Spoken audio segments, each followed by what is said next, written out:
did you meet Gina? Yeah, Jannel. Jannel. Actually, Jannel and I met through another organization that we're very involved with, which is called Team Hope. It's part of the National Center, and we offer peer support to other parents who are currently going through, or siblings, or whoever, that are currently going through having a missing child. So that is one of the reasons I'm here, because one missing person is one missing person too many. So we need to bring the focus and the awareness to this and let people know that there's more than what the one or two that they hear about on the news. There's many more. How long ago did you pass away? He went missing 16 and a half years ago, and we were the fortunate ones that his body was quickly found. It was 8 days before his body was found. So I'm actually lucky in that aspect, because to not know, to have that constantly year after year, I know that those 8 days seemed like 800 years. So to have it go on for so long without knowing us, it's just incomprehensible. Before I let you go, tell me what it is about what you've been through that nobody could possibly know. That you can't judge a person that has been through or is currently going through something like this by how you think you would feel or how you would react. Because I had seen people on TV and saw what they were going through, and I thought, oh, I would die, or oh, I wouldn't act like that, oh, I would be cutting my head off, or I couldn't talk to the media, or whatever it is. But when you're going through something like this, you will pull out all stops and you'll do whatever you think is you need to do. But then you have so many people around you trying to give you advice, you don't know whose advice you're supposed to take. So look for those missing people. Pay attention. When you go into Walmart, look at those missing posters. You don't know when that's going to be the kid that you happen to see down the street that seems like a new person in the neighborhood. You need to start paying attention, because we don't know who might be that next person that you run across, and you can bring them home. I guess you basically become someone else. You channel your inner samurai. Exactly. Thank you so much. I'm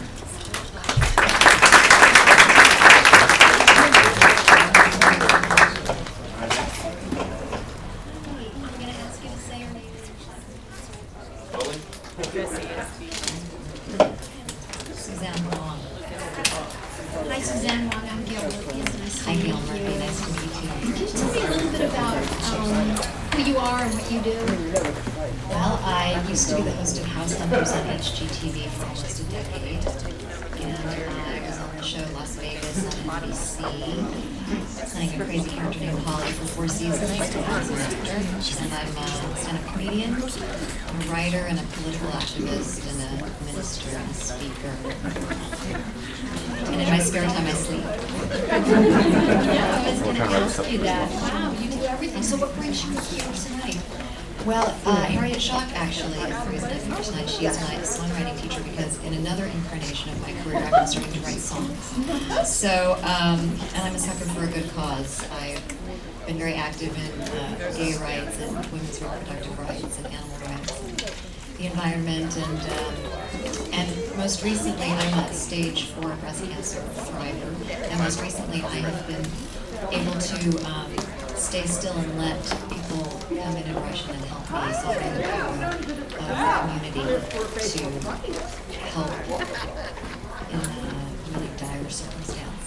And so I can relate to people who are going through something like having someone missing in their lives. In fact, a good friend of mine named Jody, who lives in New York City, her husband went missing many, many years ago, and who knows what would have happened if a community had come together, because there was nothing flashy about it. It wasn't sexy, was it? No. So, and he was never found, and she eventually had to make the decision to move on with her life, but that's just devastating and mind-boggling to me. So I'm thrilled to help support an organization that's been instrumental in finding, I believe, over 1,000 missing persons since 2001. I think that's fantastic.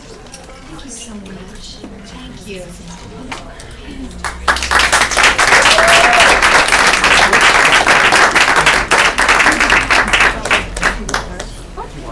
Is that it? Good?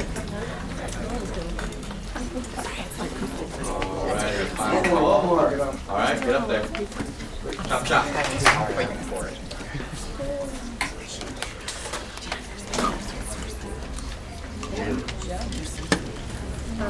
Alright. Let me just check and see any crumbs. No crumbs. Everybody roll. I'm going to ask you to say your name and clap your hands above, together above the microphone after saying whenever you're ready. I'm Saul, pioneer of Jewish blues. Fantastic. So, tell me a little bit about who you are and what you do. Well, I'm the pioneer of Jewish blues music. I gotta ask before I go further, what is Jewish blues music?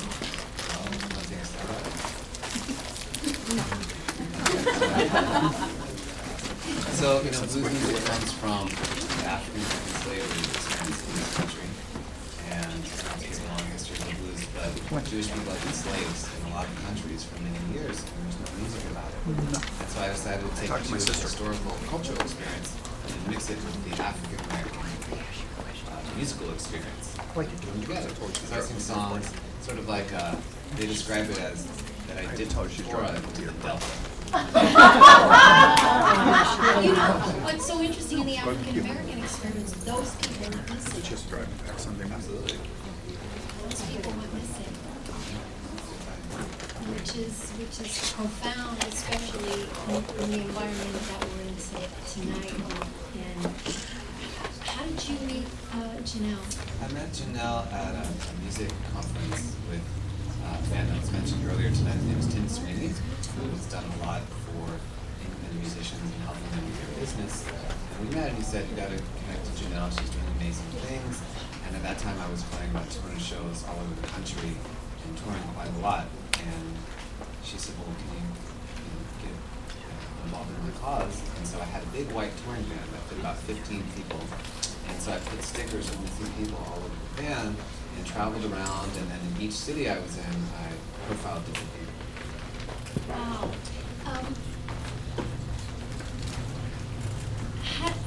When you meet somebody like Jannel and you see her level of commitment, how does that make you feel? It's very inspiring for me. I feel that most artists and musicians, their job is selling alcohol. Their job is to play a bar, to play a club, play a restaurant, and sell booze. It doesn't matter what kind of music they're playing, it doesn't matter what their message is, bring people in, sell booze. And so as artists, when we find ways to take our art and actually do something relevant in the world besides selling booze, it's great. And it's, we have the only job in the world where we walk into the office and people applaud, and we have this luxury of being on a microphone 200 nights a year. And so it really inspires me to see someone using that gift, that opportunity to bring people home. Have you met I'm not. You will. Talk about some inspiration. Absolutely. Is there something that you'd like to add here? I'd just like to add that everyone who's watching this is a video broadcast or listening, to go on the website and look at pictures of people, because there's this thought that it's only 2 degrees from anyone, 4 phone calls away, or 2 texts away, or 1 Twitter away. And so these people are out there. It's easy to find, and I really encourage you to I have to hand it to you, not being personally involved in it per se, and putting yourself out there. So, okay, thank you.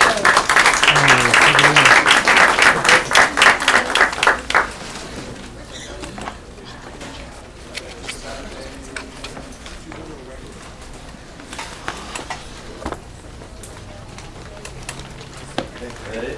You good? Alright, go ahead and where's Jannel? Jannel! 1 second.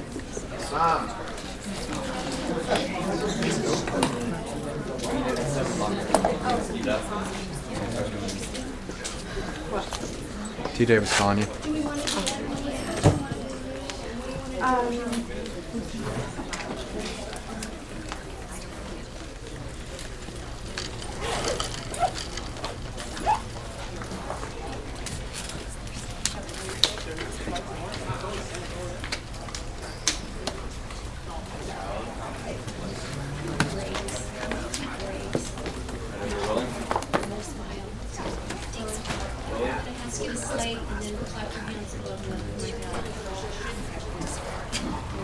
dance hard. I love that. It's so crazy, isn't it? I know who you are. I think most people know who you are. Can you give us, for those that don't, can you give us the Reader's Digest version of your journey in this milieu, which I'm sure you don't take courses in college or ever prepare yourself for? You know, I think that kind of really tells what happens, because nobody out there prepares themselves. I think for the most part, a lot of us live in this world where it's never going to happen to us.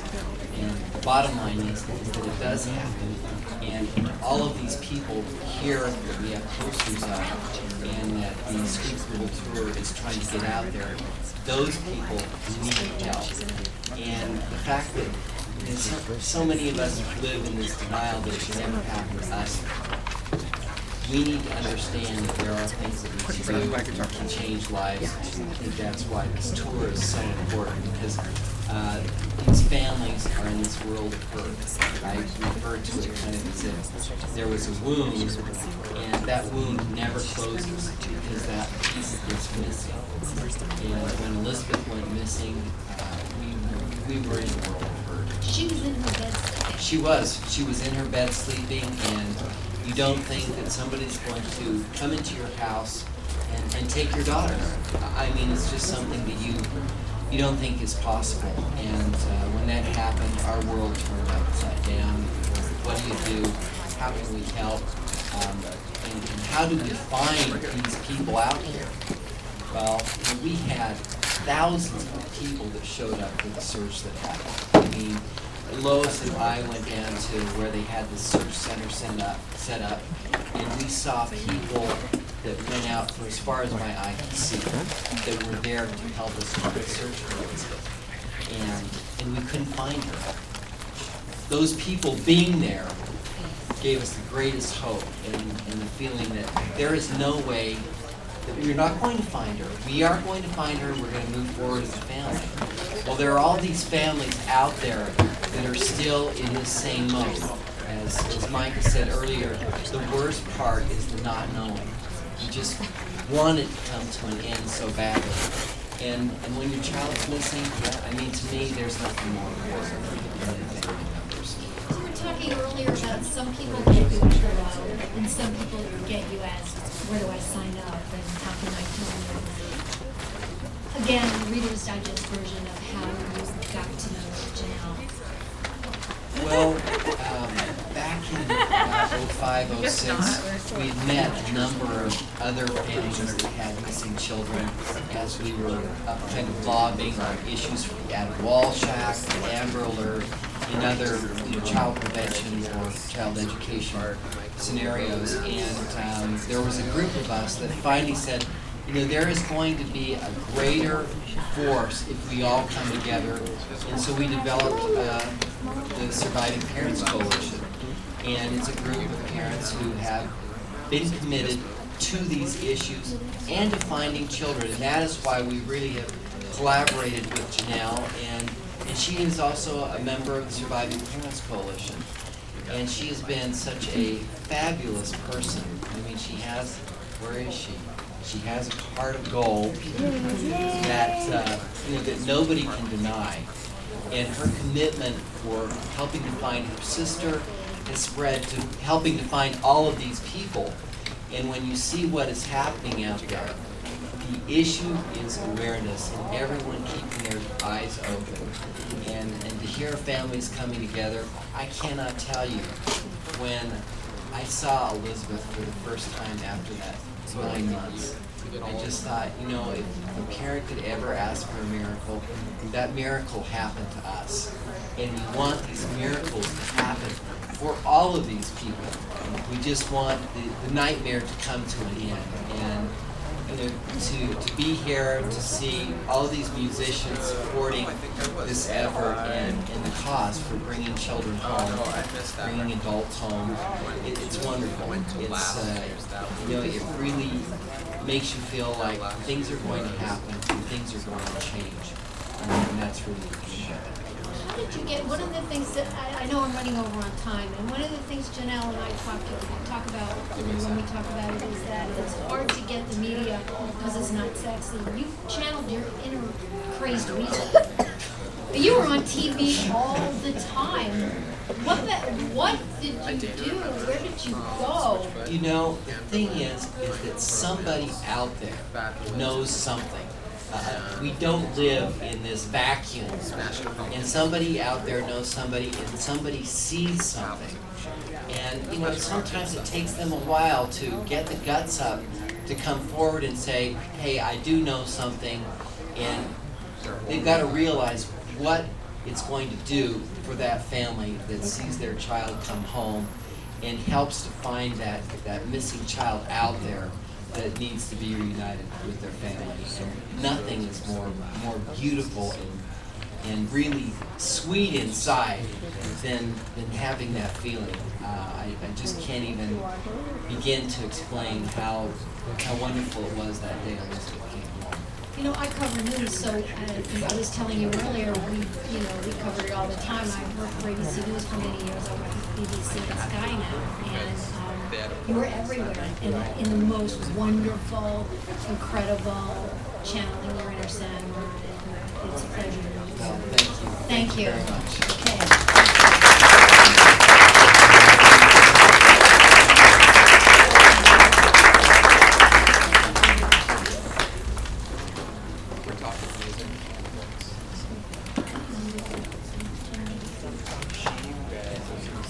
Okay, I'll do it quick.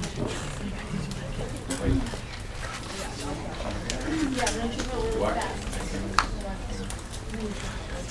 Say your name when I tell you.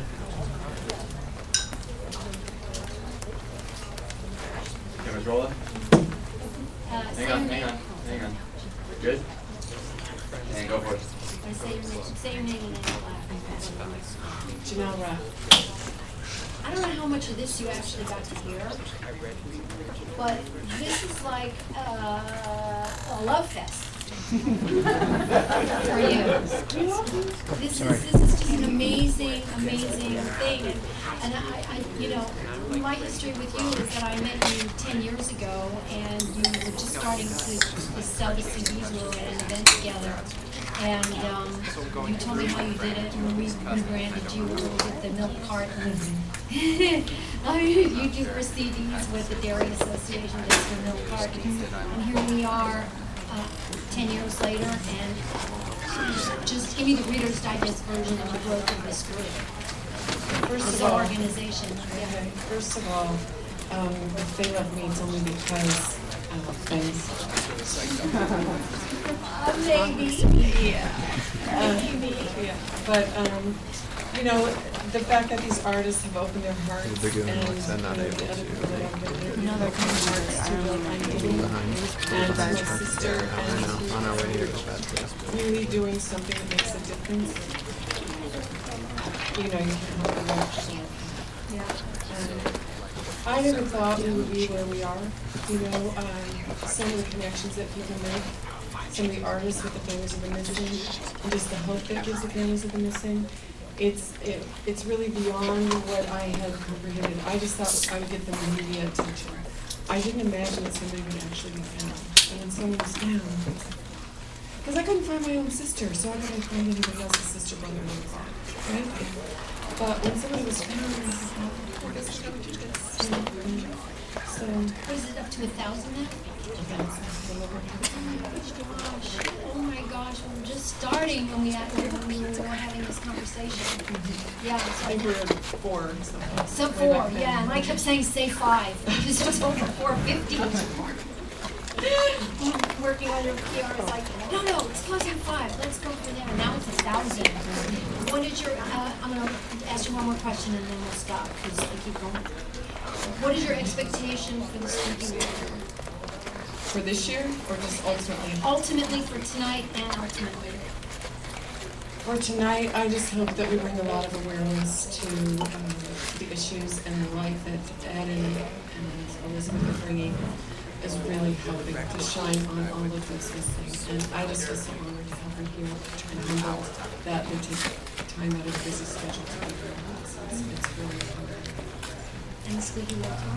The Squeaky will tour My goal from the very beginning was, why can't we have major artists that we can call on the phone when we know someone's missing, they have a concert that night, we say, hey Madonna, there's a little girl missing, can you ask your people to take flyers and post them? Hello, Lady That's Gaga. what yeah, Lady Gaga.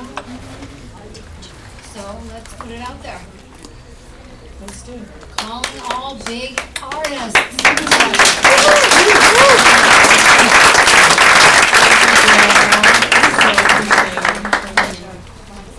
About time we work together. I know. Thank you. Thank you, everyone. We love you, Jannel.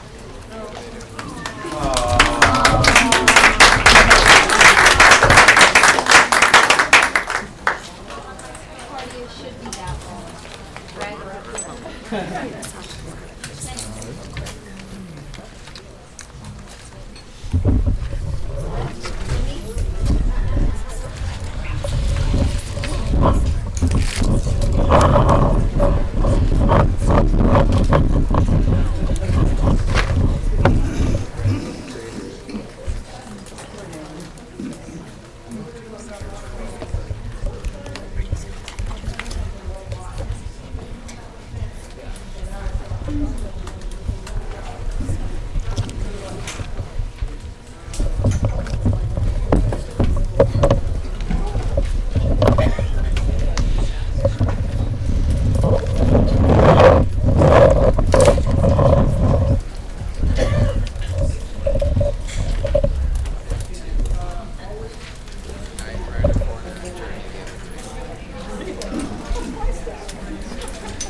If there's an order, I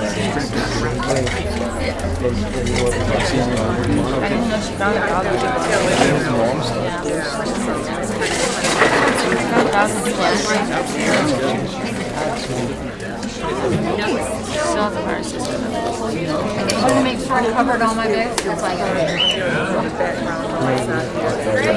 gives her sisters. Thank you. I mean, thank you.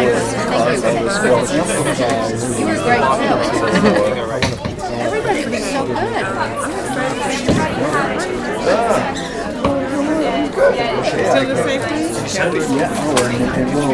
Because I'm so used to producing my own stuff, you know, I'm actually editing it for them while I'm doing it. Yeah, yeah. Yes, Really? Really? I'm not on this. I'm not on her either. It's a program, yeah. Yeah. And I had no notes. They told me everything I needed to know. She's great. Thank you. Yeah, me neither. It's going to be great. And I cross-pollinated it a little bit, which I thought was great. Set up Ed 3 times. She said she's going to call you at 2 o'clock. And then you'll ask her later I'm why so she got happy. tied up. But if you don't call her at 2 o'clock, she's getting so right now. yeah, certainly. I understand. Yeah, but that's So what time does the music start?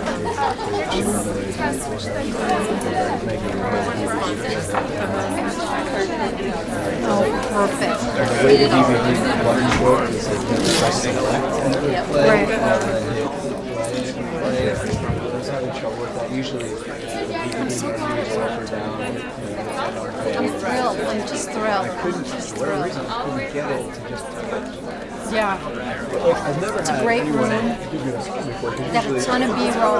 Oh, that one. Oh, now this one. Usually it's just favorite. Got like, you know, maybe a couple of other buttons. She said that her agent or her friend that she gave it to, like her work agent, wasn't able to. It's like, and then I asked her, I was like, are you telling me she just pressed one button and Such it came a up? sad, scary topic. When I said that, You have she to got come in under the radar with the gentlest touch. Thank you. Yeah, I like it. Oh, thank you.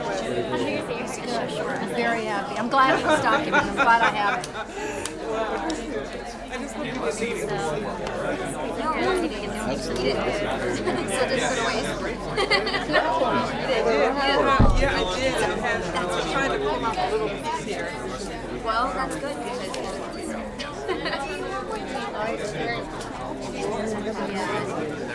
oh yeah, I'm planning to take it one day. There you go. I'm planning to take it. You want it? Oh, this looks great though. Is that vegetarian? Here waiting for you. My friend Karen. Looks like a Huh? You're not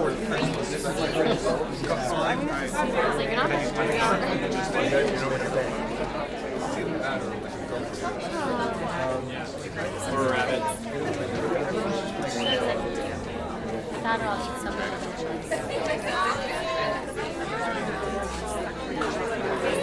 Right?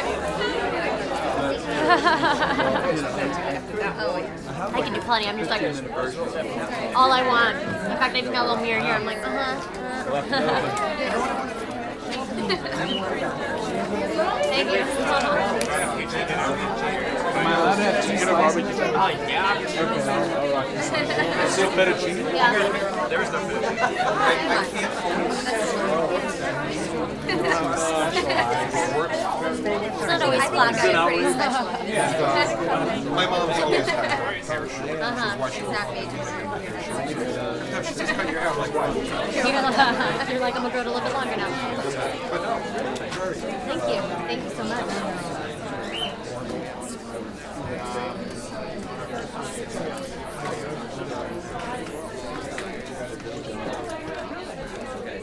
These are popular. I told you. That's it. That's all I want. Oh, that's it? Is it really? Yep. I said that. Why do you think I combined the points? I don't know. Because we have It's a lot.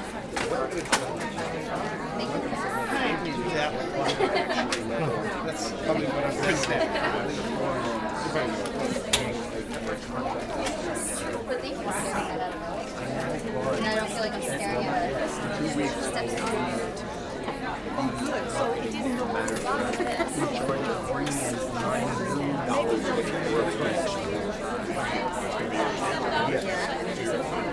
Okay. Oh, wow. But I mean, but it's not really sales. I mean, it is sales, but it's like more like those existing clients. That, like, all of these organizations.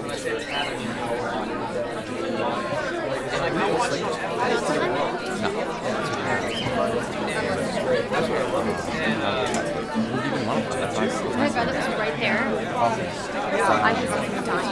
Yeah, I didn't realize it was Yeah.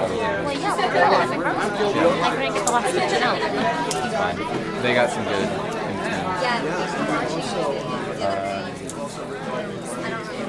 There were a lot of things on the beginning. Like language, like late at night.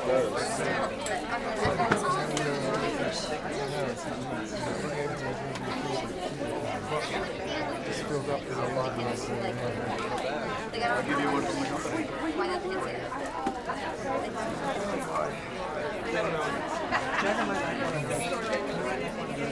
Train yourself to do it. I was the same way.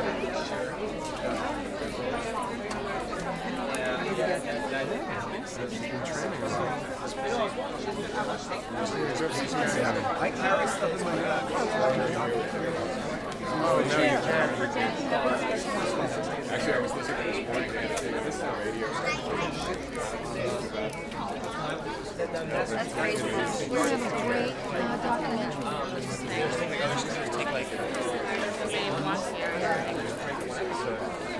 What I've internalized is stress right now because I'm in the middle of something else.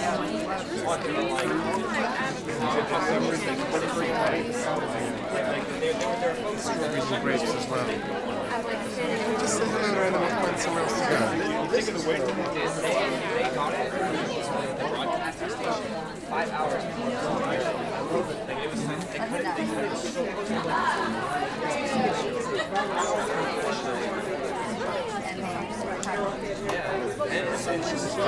Yeah. They see that. They say I know that person. Does that person know that they're missing?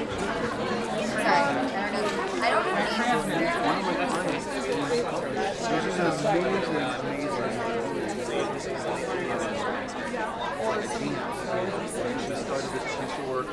Turn it off.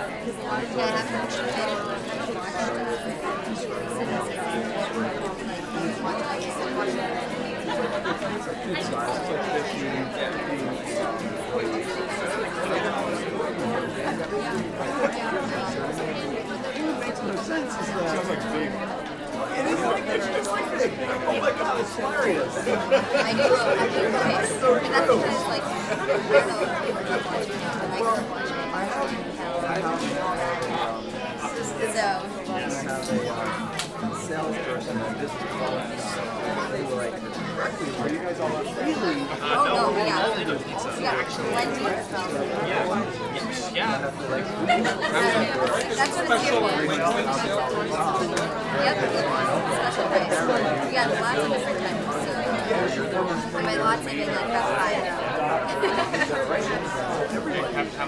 And then they go around touring and then they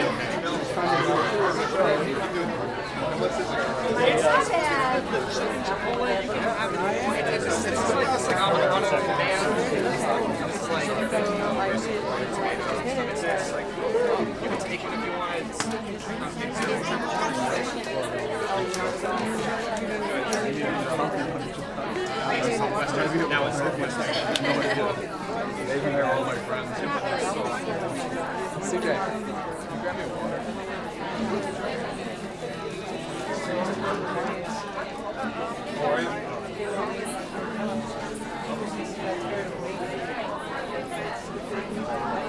Rock on. Do you know where the barbecue chicken is? Still no. No fettuccine. Working on it, you know, you have it here.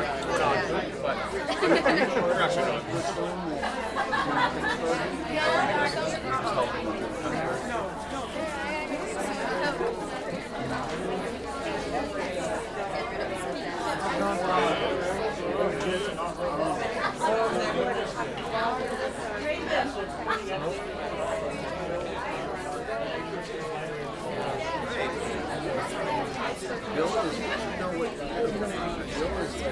I'm not that good. I think it's going to get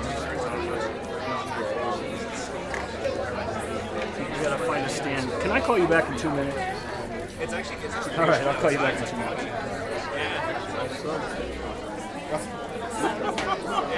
Where's the stand? Over here. I thought you took it. You're going to get how much you got. And, oh, and Bill also. Did you see any of that? Little web series? You know that, right? Oh, yeah? Because of all the publicity behind you. Where it's going next day. It's coming back.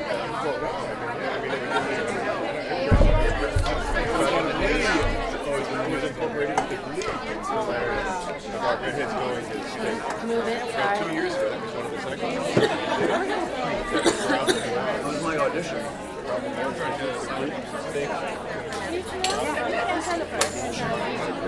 How are you? Sorry, I couldn't really fit you like with the deadline. Totally. So nice to meet you. Yeah, nice to meet you too. This is great. Good job.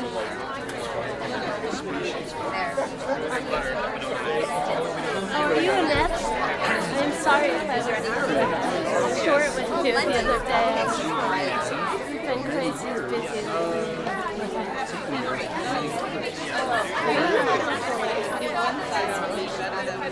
It's okay.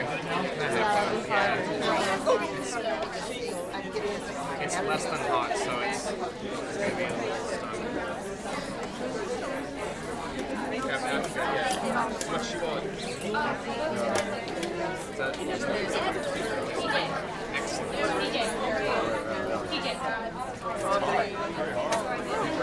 Hi, Jannel. Oh my God, you're really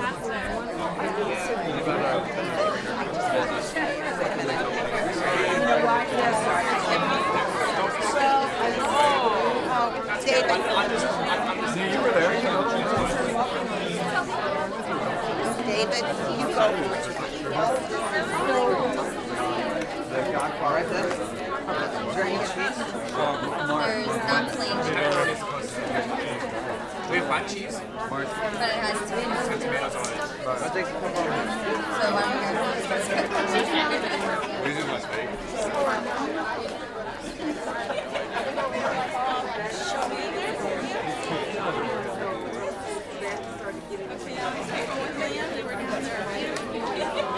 We're 30 minutes deep. What are you going to do? Check, testing. Welcome to West LA Music. What a beautiful audience. Are we a beautiful audience here tonight? How's that? Good look? Good level?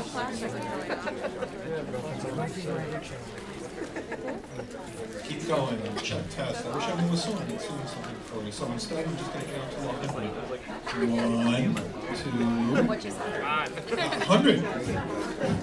The Reader's Digest version. Just taking volume. Mic test. Test. Check. Check 1, check 2. No checks. Cash, please. This is cash business here tonight.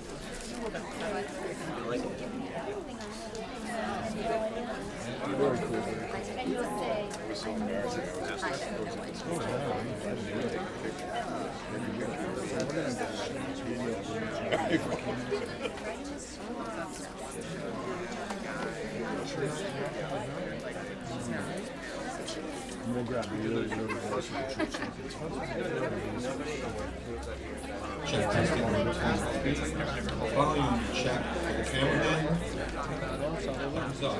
And another thumbs up. Do I see 3 thumbs up? Going 3 thumbs up. Do I see 4 thumbs up? Do I hear 5? 5 thumbs up. 5 thumbs going once. 5 twice.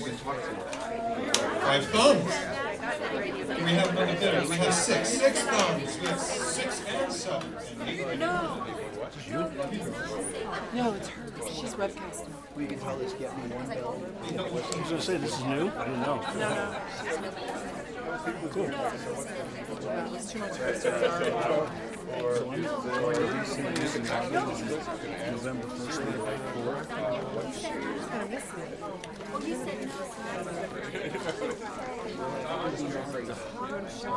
I'm coming back to Mesa, right? Well, at least we'll see each other. So it depends on where I land in between. Oh, really? I've moved a couple of times.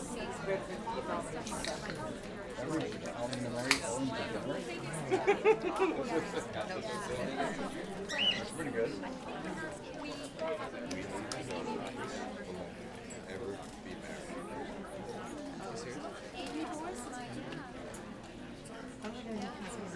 Oh my gosh, you got stuck. No, really? Really? Yeah.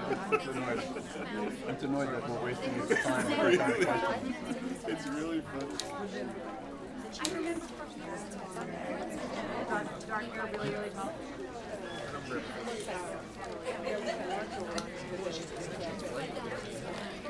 Oh, the one I was complaining about? Yeah. Yeah, we got there together. And since then, she has blocked my phone number. Not going that well. I think there's actually a very funny story. I haven't been talked about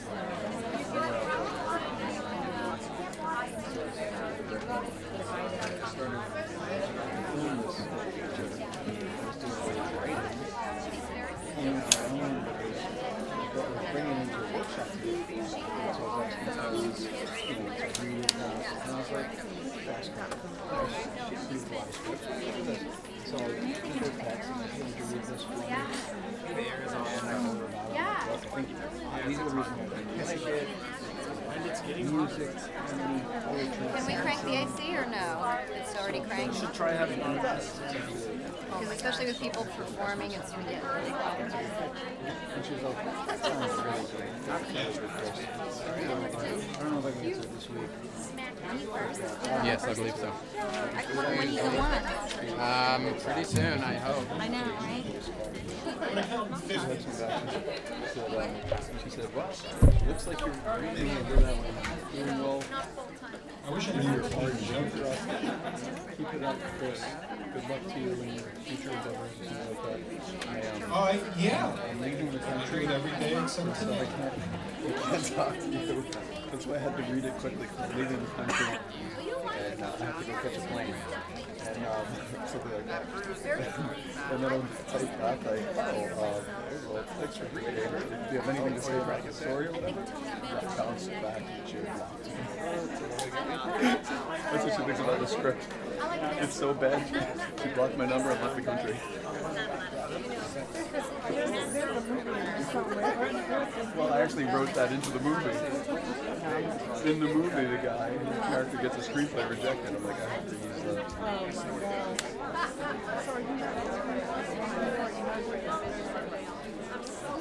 You know what? I've read it a couple times here. There's nothing. 50 or 60 hours the Jeopardy since the training. This morning I started at 4. I'm trying to do stuff at night. And the weekends. I mean, I'm still trying to stand up a little bit here and there. Actually, I'm just going to design. I have to admit that to myself. I should probably rest and focus on work. At least for a year or so.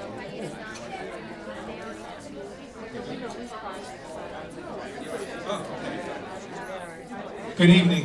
Ooh, that was loud. Sorry, a little, just setting up the cameras and the computers. Again, how's everybody feeling tonight? I gotta tell you, you gotta come up here because it's a beautiful crowd to look at. Welcome to West LA Music. Folks, my name is Adam Turner. I'm a product specialist for bass and guitars, and we help people make music. We've been providing working musicians, performers, and hobbyists with roadworthy, dependable acoustic guitars since the 60s.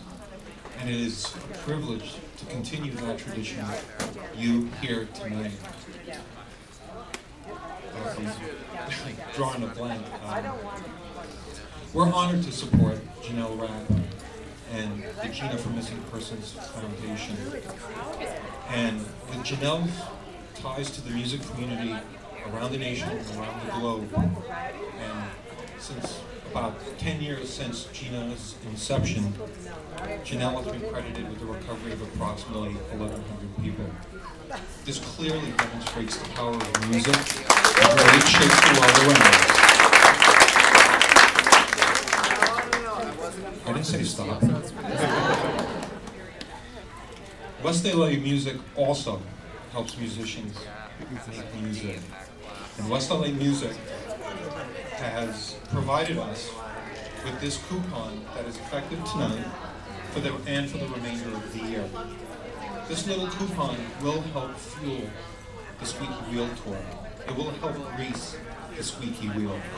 I have tons of these in my back pocket. If you did not get one, please see me. I'll give you as many as you need. if you have a friend or if you yourself need an acoustic guitar, and hey look, the holidays are coming up. Again, this will help fuel Jannel's mission for a very, very worthy cause. West LA Music has also provided this little registration card here. If you didn't get one, we have plenty of them. Come and see me. Just fill this out, and we have a little drop box in the back. This is for a guitar raffle. This guitar right here, next to the keyboard, will be raffled off this evening. And once again, that's just Ovation Takamini and West LA Music's way of saying thank you for you sharing your time for this very, very worthy cause. Thank you for your time tonight. I hope you enjoyed the performances. And I'd like to introduce Jannel's mom and dad, Dee and Carl Rapp.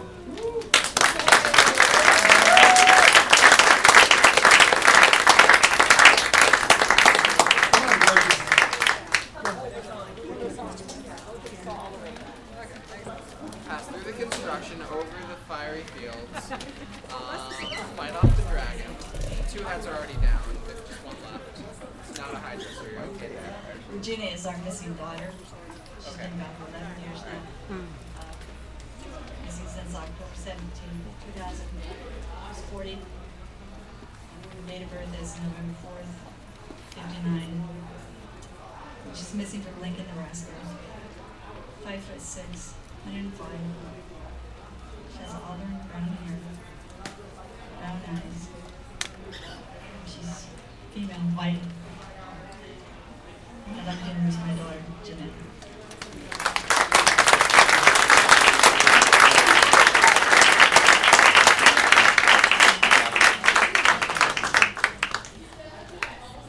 And I would like to introduce my son, Elijah.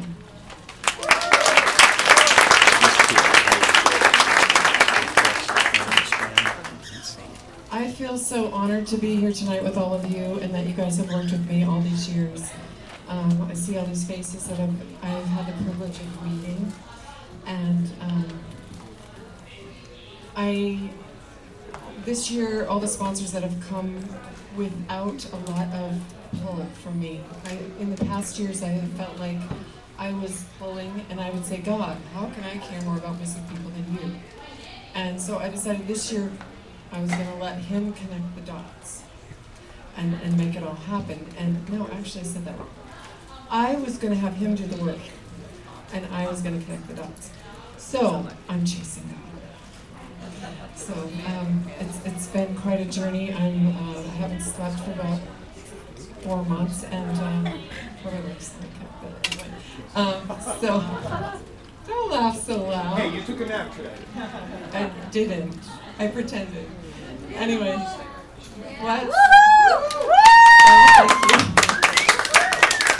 Thank you. So I have this son, and Elijah, and about 2 years ago, I booked him at a gig. It's actually with LA Women in Music. They have a young talent night, and they have young talent under 18 that get to perform and do 3 songs. Well, up to that point, he had done only 2 songs in his life in front of other people. And so I booked him for this gig, and he said, Mom, can you sing backup for me and play the piano? And I said, okay. And it was such a hit, so we started getting booked, and now we're a duo.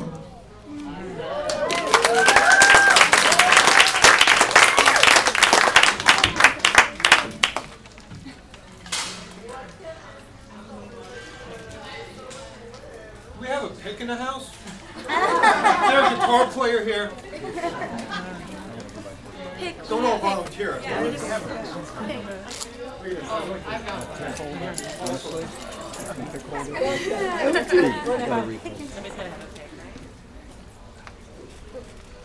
have this brand new Ovation guitar. It's great. Oh, I need a capo. Joe? Capo! Bring it back. Ah, good catch.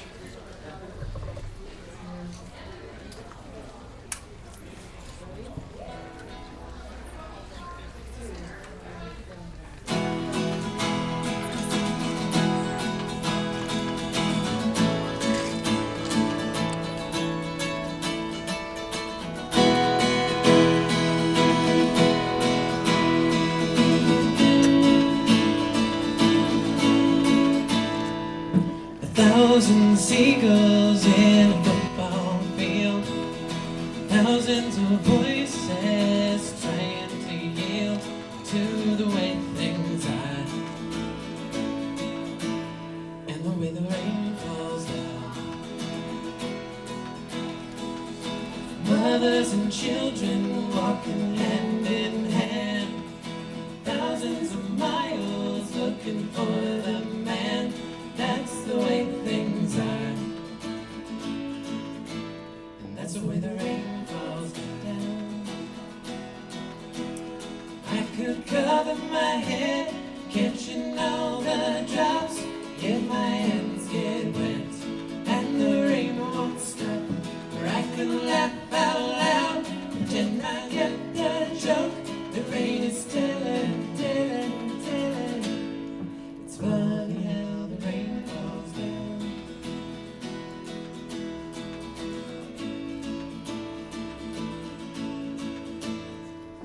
"10,000 lakes in the Minnesota north, 10,000 rivers trying to run their course. I used to run with them. I wanted to be one of them, one of them, one of them. I always thought it was best not to cry. Now there's 10,000 rivers backed up in my eyes. Sometimes I run with it, depending how the rain falls down. I could cover my head, catching all the drops, yet my hands get wet, and the rain won't stop. Or I could laugh out loud, pretend I get the joke. The rain is telling, telling, telling. It's funny how the rain falls, rain falls, rain falls. I guess the rain is my best teacher, yeah. Rain on my face is my best feature, yeah.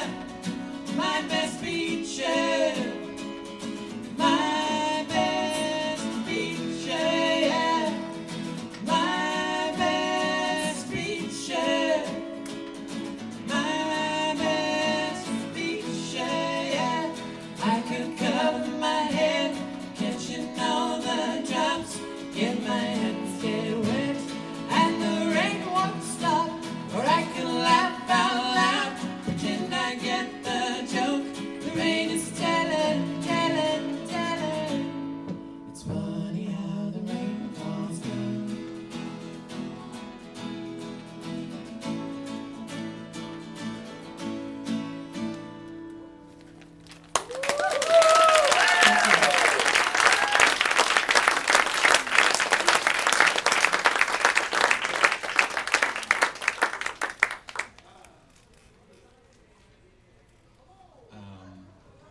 She wants me to talk about the next song. So basically, when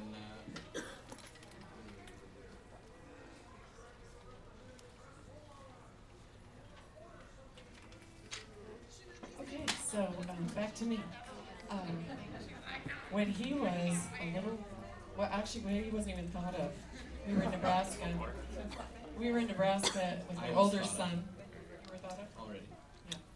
Anyway, we were in Nebraska with my older son, and he was 13 months old, and he looked up at the moon and he said, "Look, Mom, moon broken." That's cute. I told my in-laws, and that was the end of that. And then I had another baby, and he was 18 months old, and we were stuck in traffic in LA, and he looked out the window and he said, "Look, Mom," because he could say Mom. He said, "Look, Mom, the moon's broken." I thought, wow, 2 kids, 1 family, okay. And I just had it in my head. And then 6 months later, he's 2, and we're stuck in traffic again. And he looks up at the moon and he said, "Look, Mom, the moon's not broken." And I'm like, all right. And I wrote the song and ran in the house as soon as I got home. And now, all these years later, he's doing it. He wanted to do it. It's his idea. He picks the songs. I don't make him do these.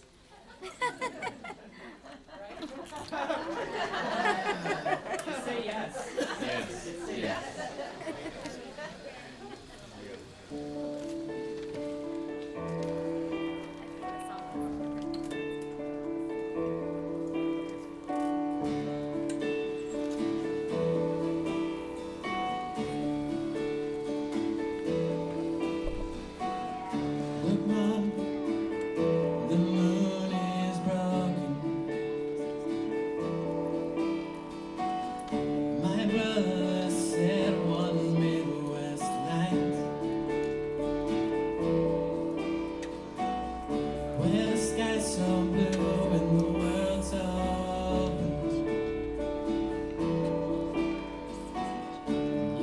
could reach out and touch the moon so broken, so broken. But the moon is not broken, and the sky is not gonna fall, and the river's still flowing even though it sometimes grows. So I've seen lovers and wives, husbands and wives, and if you listen you can hear my voice call. The moon is not broken.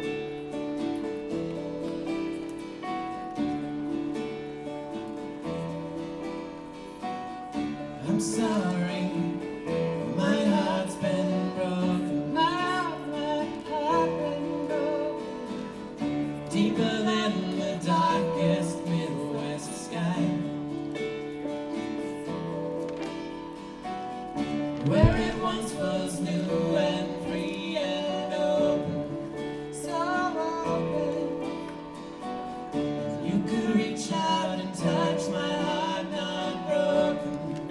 Not broken, not broken, not broken.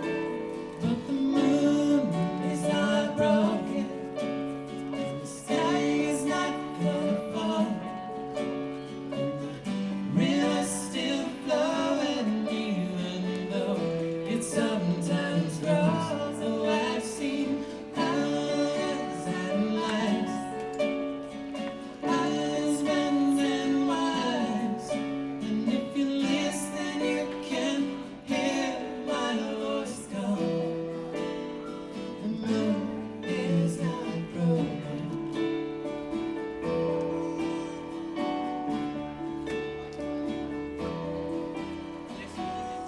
I know things do get broken, things do get broken, but I will not forsake this fight.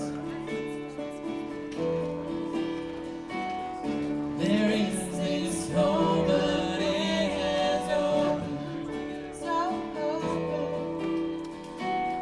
to the faith I have in the moon, not broken, not broken, not broken, not broken,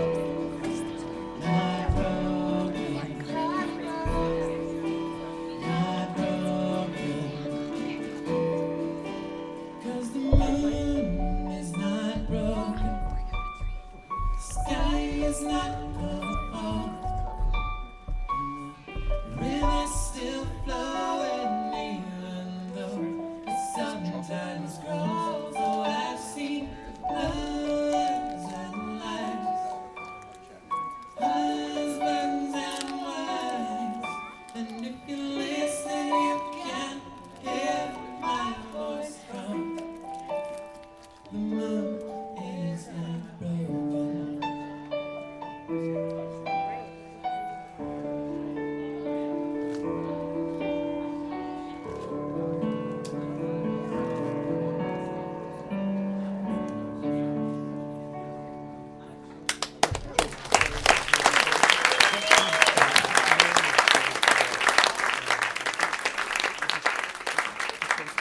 So the reason that I chose that song is because there are so many missing mothers out there, and we all as a society, of course, we care about our missing children, and there are missing mothers out there, missing fathers, and there are children involved with that too. And when my sister disappeared, she had 3 kids that didn't have a mom suddenly, and she's not the only one. There are hundreds of missing mothers out there, and there was a family that contacted me about a month ago. They have a daughter who's missing. Her name is Elsha Rivera. She's missing out of Fort Worth, Texas. She's been missing since 2002. She has 4 children.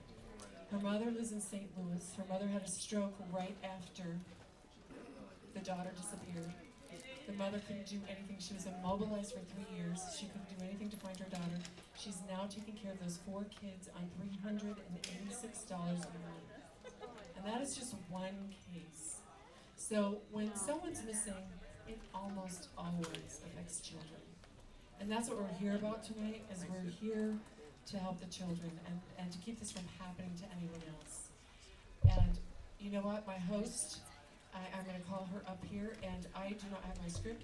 I lost it. I think it's probably sitting at her feet. But anyway, she's amazing. She's been so patient with me, and she's such a professional. It's just been a crazy couple of weeks, and I am so blessed to have her. If I could just find where I'm supposed to read. Okay, my co-host tonight has graciously come to be part of this special night. She was the host of House Hunters on HGTV for almost a decade, and she played Polly, the crazy spa manager on NBC's Las Vegas for 4 seasons. She's an award-winning stand-up comedian, published author, public speaker, radio host, minister, and cancer's, let me say this, ass kicker. Give it up for Suzanne Whang.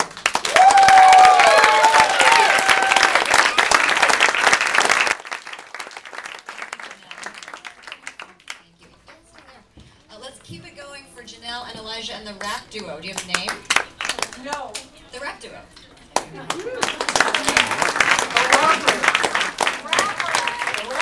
rap stars. Hi, I'm Suzanne Whang, and I'm Asian. Any other Asians in the house? Yay, yellow power. Come send me down. No, really? Adam, you're not Asian. So just to save time later, I'm going to answer some of your most frequently asked questions up front. No, I don't do karate. No, I don't do manicures. I don't eat dog. I'm sorry about Pearl Harbor. I'm sorry I broke up the Beatles. And it's really fun being on Grey's Anatomy. So I'm glad to be here. The reason I'm here is actually because of Harriet Schock, who is, can you just think about the boominess of the mic sound? Thanks. So Harriet Schock is a friend of mine, and she is my songwriting teacher who knew that I would start writing songs too. But she told me about the event, and I was originally supposed to just come and read a description of a missing person. But when I started to find out about what Jannel's doing, I got very inspired and said, you know, let me co-host it with you. And she said, absolutely. So that's why I'm here. I'm a sucker for a good cause. And actually, my friend, I have a good friend named Jody who lives in New York City, and her husband went missing, I think 20 years ago. And it wasn't ever in the news, it wasn't splashy, it wasn't scandalous, it was just, he went missing. And she never found him, and has eventually had to very painfully move on with her life. But I can't imagine how devastating it would be to have someone go missing that I loved. And I also can't imagine the incredible joy that would be experienced from getting that person back. So let's hear it for Jannel for what she's created.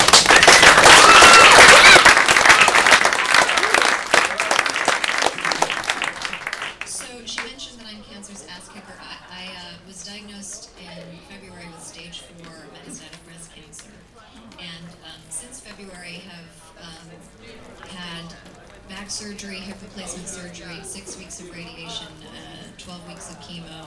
I've also done Eastern and alternative treatments, and all my latest test results show that the tumors are either shrinking or disappearing, so I'm getting better.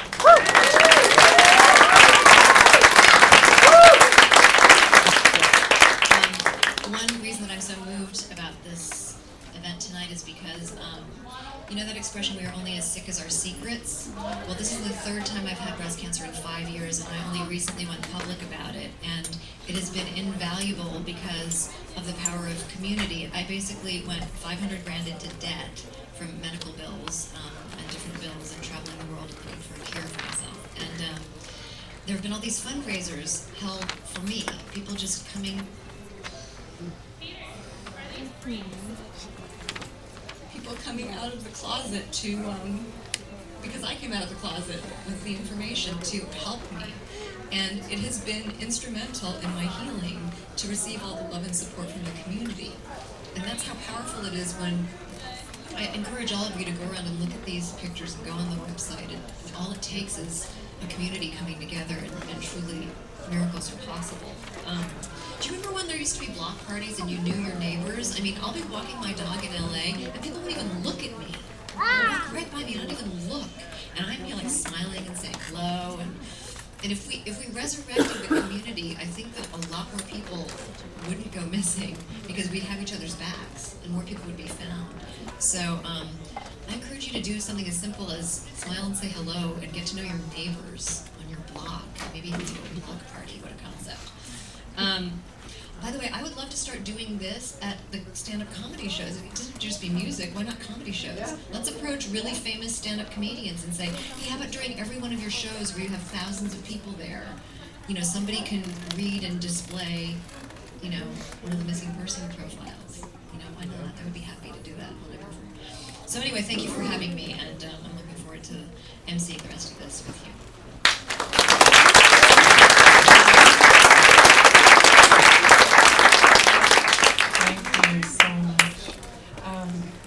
This is the beginning of the Squeaky tour.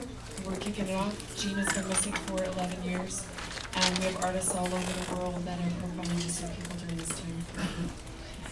And all I can think about this year is just how valuable the individual is. And I have to tell you that I had no idea how valuable I was until my sister disappeared, and I saw all the people whose lives she touched. And I realized, wow, then, you know, I can do something. If she touched that many people, then maybe I can do something. And I found out that with the Nielsen ratings, when they do the testing, you know, they call your house and say, what shows did you watch or whatever, that they use each household represents a number over 200. So I took that number, and every missing person affects over 200 people or 200 households. And I know my sister's has now affected many more households than that. So the value of the individual in doing something, just taking a flyer and posting it, like Suzanne was saying, it just takes that. It could be your flyer and that person's eyes that pass by. So that's why we're here. That's why we're doing this. I want to invite Tamara Brooks to come up. Tamara, she had an interesting thing happen to her. How many years ago was this? 9 years ago. She was in the news in this area. Her and another girl had an unfortunate situation of being taken, and they were in danger for about a day. And I was able to talk to Tamara about a week ago, and she says that that situation does not define her. She defines her. I love her. Thank you.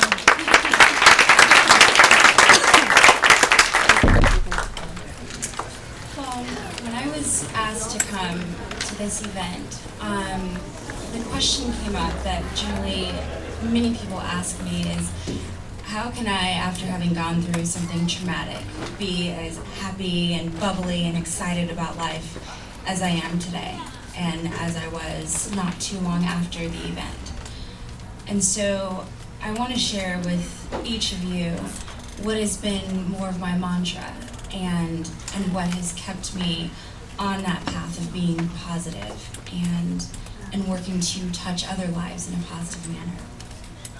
I will start off with a poem titled Invictus. Out of the night that covers me, black as the pit from pole to pole, I thank whatever gods may be for my unconquerable soul. In the fell clutch of circumstance, I have not winced nor cried aloud. Under the bludgeonings of chance, my head is bloody, but unbowed. Beyond this place of wrath and tears, looms but that horror of shade, and yet the menace of the years finds and shall find me unafraid. It matters not how straight the gate, how charged the punishments, the scroll. I am the master of my fate, I am the captain of my soul. Being the master of my fate, I define that when I came home as having two choices. I could either allow that event, which became my past, my history, become the shackles that would essentially imprison me in a world of darkness and despair and anger and bitterness. Or on the other side, which is the path that I chose, is to be loving and to try and touch as many lives as I possibly could, even in the day-to-day where you can just smile at someone walking down the street. Because I believed that when my time truly is up, I wanted to ensure that I left this world with a legacy of selfless warmth. And to be able to, for people to realize that although awful things can happen, although trauma can affect lives, and whether it's your own personal life, a loved one, a neighbor, that it's still possible to be able to piece everything together, although differently, and be the master of your fate instead of being a victim of your past.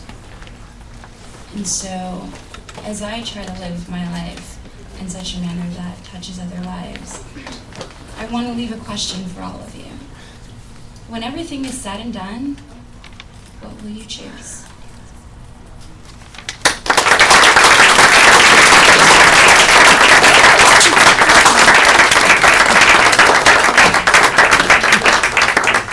Thank you, Tamara. I love that poem. That was very eloquent. Thank you. So before I introduce this next singer-songwriter, Annette, are you here? Okay. So Annette has a bucket. GINA has been missing for 11 years, so we're going to pass the bucket around for a suggested donation of $11, but feel free to do more. The only thing I want to go missing tonight is $11 from your wallets. Put it in the bucket. It's 2 Starbucks coffees, you guys. You know, just reach in there. You know that money is really just green energy, and that energy can have a huge positive ripple effect. So please give whatever you can, and Annette's going to pass the bucket around. Okay, this singer-songwriter has been a top 10 contestant and a 3rd place winner in the GINA Singer-Songwriter Contest. He's been a GINA artist since 2006. He was featured during the Squeaky Wheel Tour webcast in 2009, profiling the United Kingdom's missing. He's a soulful and thoughtful musician specializing in uplifting and conscious music. Born in London, raised in New York, and now living it and loving it in California, performing Coming Home Again. Please welcome Darius Lux.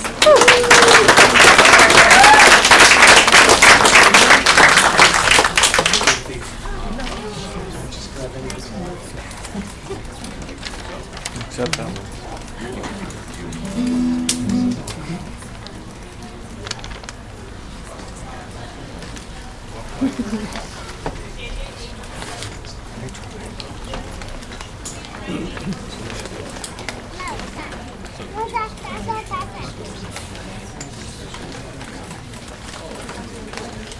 How you guys doing?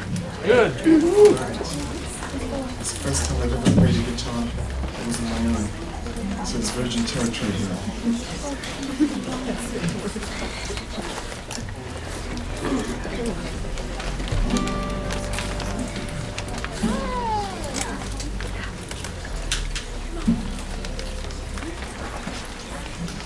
This song is called Coming Home Again.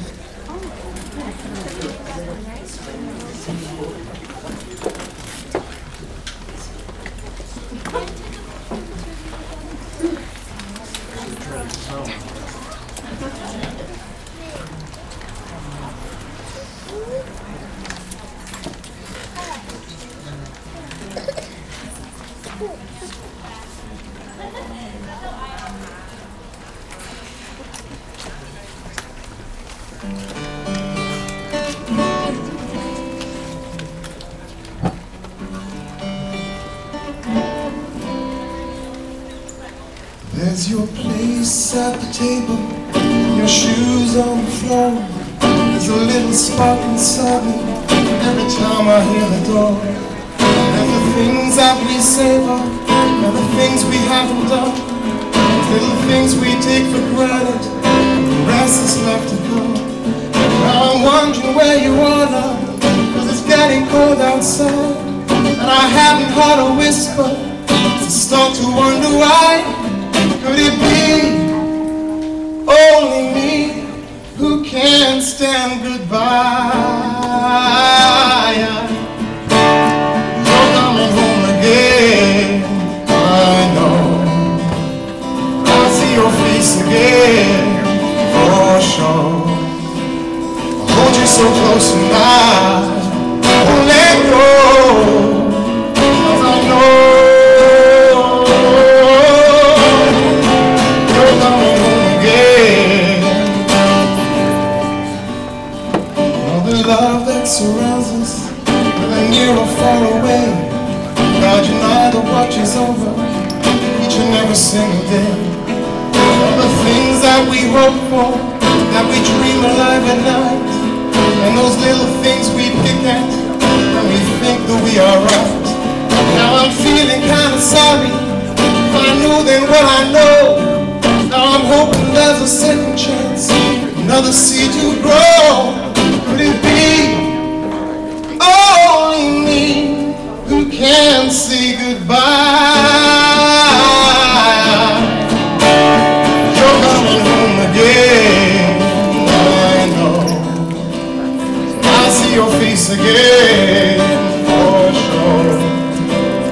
Hold you so close and I won't let go, 'cause I know you're coming home again, yeah.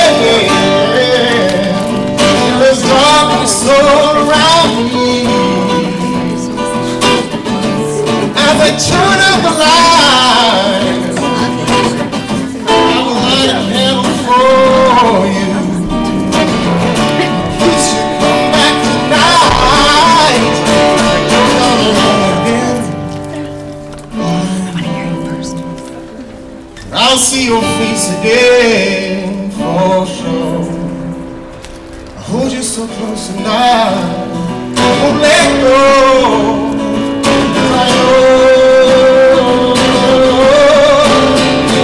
You're coming home again. I'll see your face again.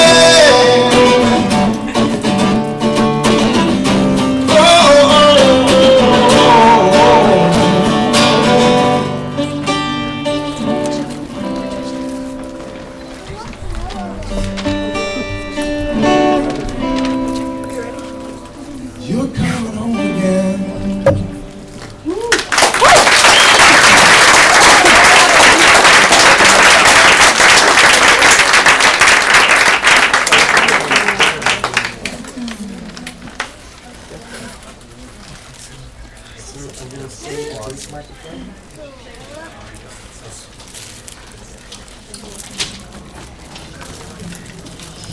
So my missing person is Adrian Flores. He's been missing since December the 22nd, 2007. He was 27 at the time, so he's coming up on his 31st birthday, and that will be on February 19th. He was born in 1980.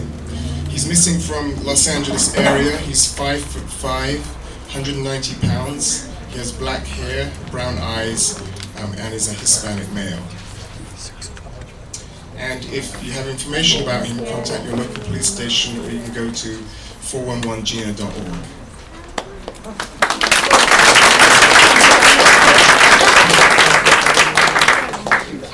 Thank you, Darius. His website is dariuslux.com. Are you selling CDs, Darius? Today? Yeah. I didn't bring it. No, okay. Well, then on your website, right? Okay, so this next duo contacted GINA when Danielle and Richard disappeared from Philadelphia in 2005. This husband and wife team helped to organize a GINA concert to bring awareness to the couple. Then they connected GINA to artists through net radio and at their Friday night Talking Star events. Their music is chilled out, psychedelic Americana. What? Awesome. With roots winding heavily through 60s and 70s rock influences like Nick Drake, Neil Young, Pink Floyd, and more modern influences such as Ben Gibbard and the Civil Wars. You can find them every second Friday at the Talking Stick as part of the net radio Affect the Effect monthly residency benefiting a variety of charities. Performing What I Know, please welcome Annette and Doug Conlons.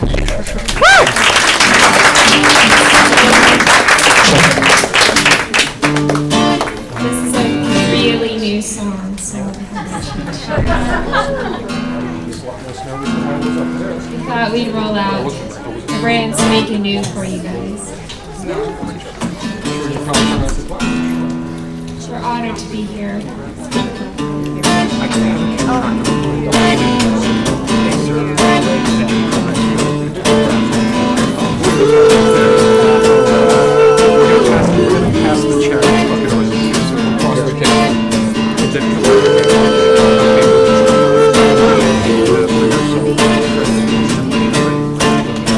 I've known you longer than all the rest. When you came to me, you were a mess, not alone, alone. I was on my own.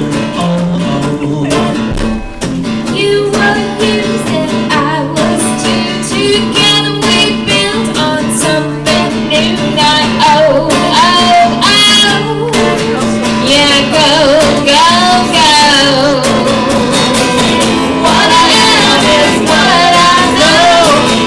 I'm learning more from you each day. You make me feel so much more. I'm thankful for the joy you bring.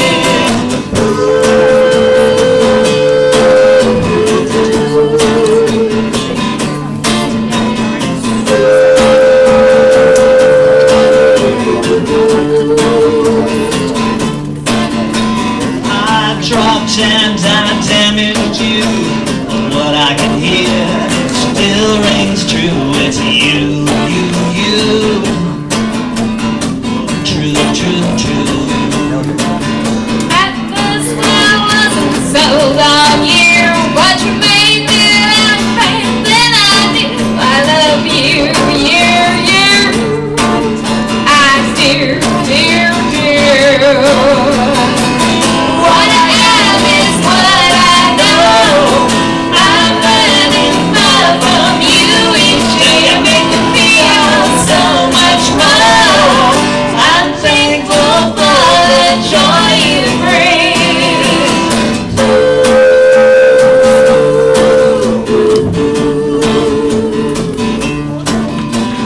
You've been here no matter what. A rebel heart was never too much for you. To soothe. You lift my spirit with your cold dark sound like a rumble from the ancient ground. It grows. Yeah, it grows. What I am is what I know. I'm learning more from you each day. Make me feel so much more. I'm thankful for the joy you bring.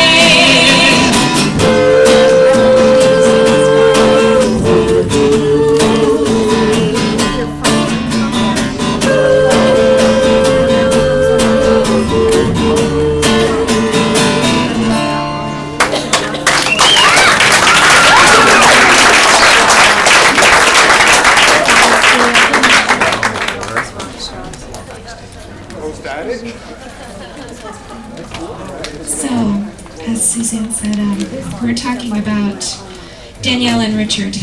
Yeah, it seems like And as I said earlier during the red carpet, I learned about Danielle and Richard through my friend Dawn DeSolomon, and Dawn and Danielle were best friends.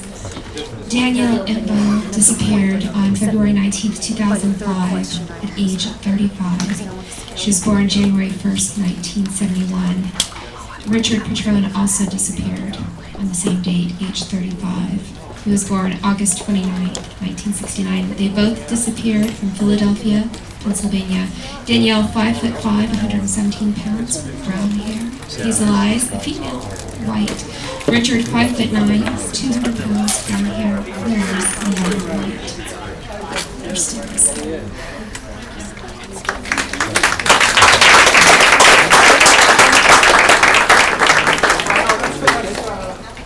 Thank you, Annette and Doug.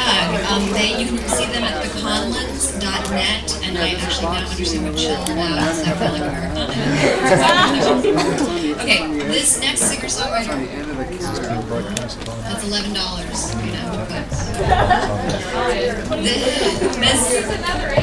this, I know, but that doesn't count, sorry. Yellow power goes into the bucket. This next singer-songwriter invited Jannel's band Clementine to play at a charity event she organized at Cal State Fullerton involving human trafficking. Her passion to make a difference and her incredible talent led her to becoming the second-place winner in the GINA Singer-Songwriter Contest in 2008. This OC resident is currently working on her second album, due to be released in the beginning of 2012. She's joined by her producer, Erwin Rocha. Erwin has been instrumental in connecting GINA to LAPD, musicians, videographers, and major LA media. With a song from her upcoming album, Wrong Side, please welcome Aubrey Bouskill.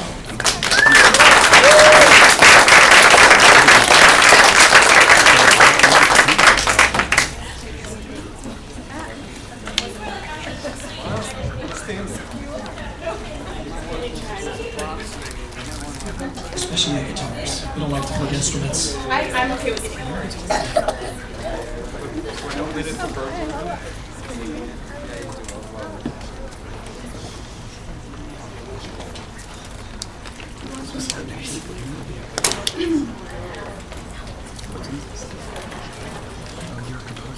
Alright, how's everybody doing? There is so much energy in this room. I don't know if it's just me, but it's like, but it's, you know, I'm very touched. It's very hard to sit here and not feel just overwhelmed with emotion, you know, from, you know, the people here shown in these pictures and everybody that has come out here to help. It's pretty amazing, and I'm so honored to be here.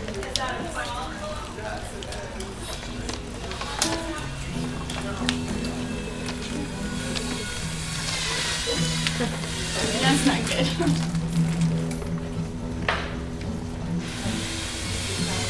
Close enough rock and roll.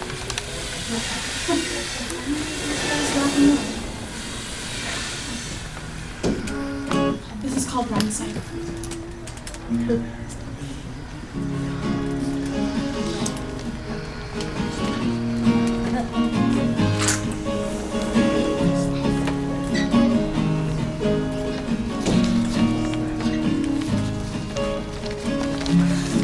Oh, honey, you didn't know better on me. I'm so tired, but I haven't slept a wink. Wide awake, pretending you're with me. Wide awake, can't let go of my daydream. I'm on the wrong side of the bed tonight. The wrong side of the bed tonight. Wrong side.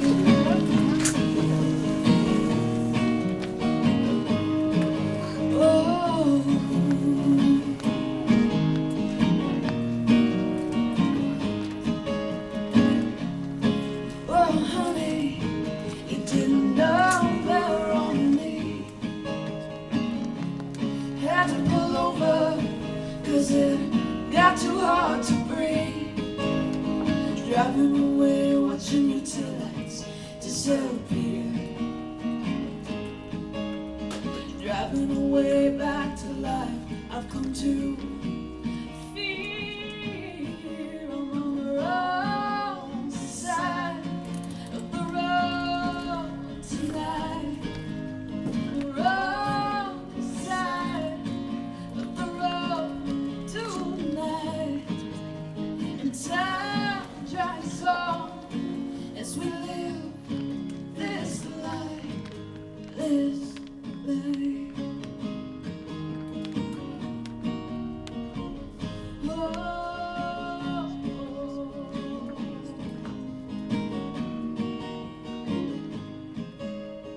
Maybe something will come along to release our tortured hearts.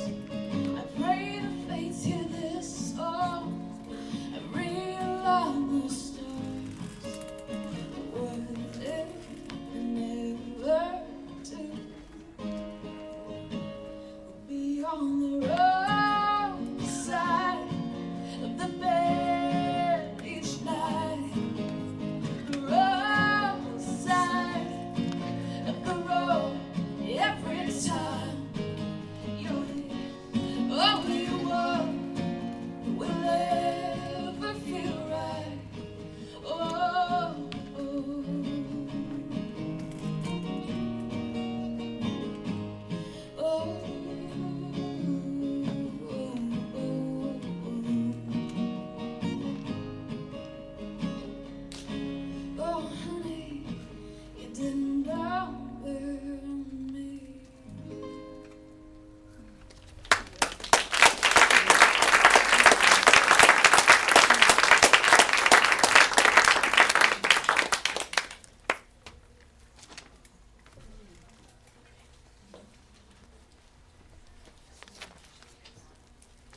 So my missing person for today is Maximilian Amador.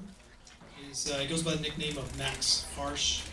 Date missing was this year, May 11th, so this is a fresh one, so since we're in the LA area, please, anybody who might be listening, please look at this photo and see if maybe you recognize him. He's 5'8", 150 pounds, brown hair, brown eyes, male Hispanic, again missing from May 11th of this year. So if you have any information, please contact LAPD at 213-996-1800, or you can visit the website www.411gina.org. I will be profiling Suzanne Arbel. She went missing from the Los Angeles area on April 18th, 1993. She was 62 years old, 5'7", 110 pounds, brown hair, blue eyes, a female, and she was white. If you have any information, please call the local police department or visit GINA411.org.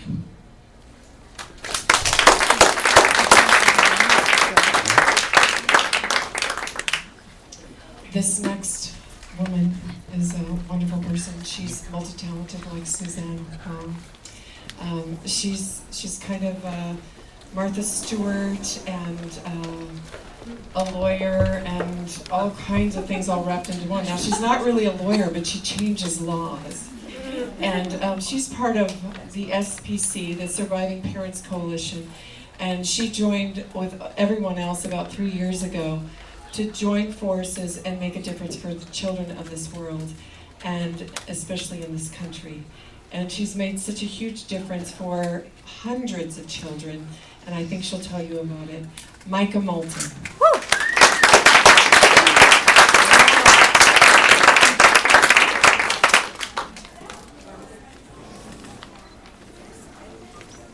I'm just one of those little fish in the big sea that's working to make lots of ripples so we can find more missing people. So, as Jannel said, I'm a member of the SPC, the Surviving Parents Coalition, and we are survivors because we have been through every parent's worst nightmare, every family member's worst nightmare of having a child go missing, having a sibling go missing. And we do whatever it takes to try and make a difference, to bring children home, to stop predators from preying upon people, to make differences in our laws, and that's what we work toward as the Surviving Parents Coalition, and we're proud to be one of the sponsors of the Squeaky Wheel Tour, and we're very proud of Jannel. These pictures that you're seeing up here, there are a lot of them over here, and these are children of some of the Surviving Parents Coalition parents, and they're still missing, the ones over here. And we need to find them, and there's some that have been missing for many, many, many years, and no clues whatsoever. The ones that are over here and on that side were missing, and unfortunately won't be coming home, and my son is among them. So we do whatever it takes, because we don't want you or your loved ones or your family or friends or anybody to be one of these posters. So that's what it's all about. The Surviving Parents Coalition has 4 initiatives that we focus on in working to make a difference. And I'm going to talk about 2 of those. One of them is the DNA on felony arrest. Currently, all 50 states have DNA on felony conviction, but only 26 states currently take DNA on felony arrest. If they were to take DNA on felony arrest, it could exonerate a lot of people a lot quicker. It could help solve a lot of cases that are ongoing, that they're serial killers for or serial rapists. It can take care of a lot of situations. There's reduced time in the process of going through the investigations. It can solve the unknown situations that are going on for the bodies that they found or rapes that have happened and the DNA was taken. And if somebody else, you have these people that it's their career, as we know, that to be the criminals, to do these type of things. So we take DNA on felony arrest. that's one of the things we're pushing for, is to make sure that that happens. And like I said, there's 26 states. California has been taking DNA on felony arrest. A couple of things have kind of been murky in the waters lately, but we really think that the Supreme Court is going to uphold it. So there are people that say, oh, it's a privacy issue and that kind of thing. It really isn't. There's only 11 of the millions of markers that are taken. When they do a DNA profile, there's millions of markers in that DNA, and there's only 11 of those markers that are used to determine whether, what they need for that person when they're arrested. And then if there is some sort of match in the system, nobody really knows about it. The lab workers don't know. They have no identification. It can tell you whether it's a male or female that DNA came from, but it can't tell you whether they're black or white or purple. It doesn't matter. But they're able to send it to law enforcement to say, we had a match on this DNA that was taken. You might want to look into further cases. So, and that's how they can help solve things. The other initiative that, one of the other initiatives that we talk about, and Ed's going to talk about the other two. The other initiative I'm going to talk about is called Not One More Child. And what this is what I do in my organization. My organization does not focus on finding missing. We try to prevent it from happening by teaching children the prevention education program. And part of the prevention education is called RAD Kids. And RAD Kids has taught over 300,000 children in the United States how to prevent violence against them and to stop it from happening. And it includes bullying prevention, out and about, good, bad, unwanted touch, resistance against abduction, home and vehicle safety, fire prevention, dog safety, everything you could ever think of in a 10-hour curriculum that we go into the schools 2 hours a day for 5 days, and we teach these kids. And to sit and watch those light bulbs go off over their heads is beautiful. I can't even describe how wonderful it is to teach these kids and know that they have an opportunity better than they ever did before. I believe in my heart of hearts, had my son Christopher had that class, he'd be here today. And I wouldn't, because I wouldn't know about these types of situations that go on.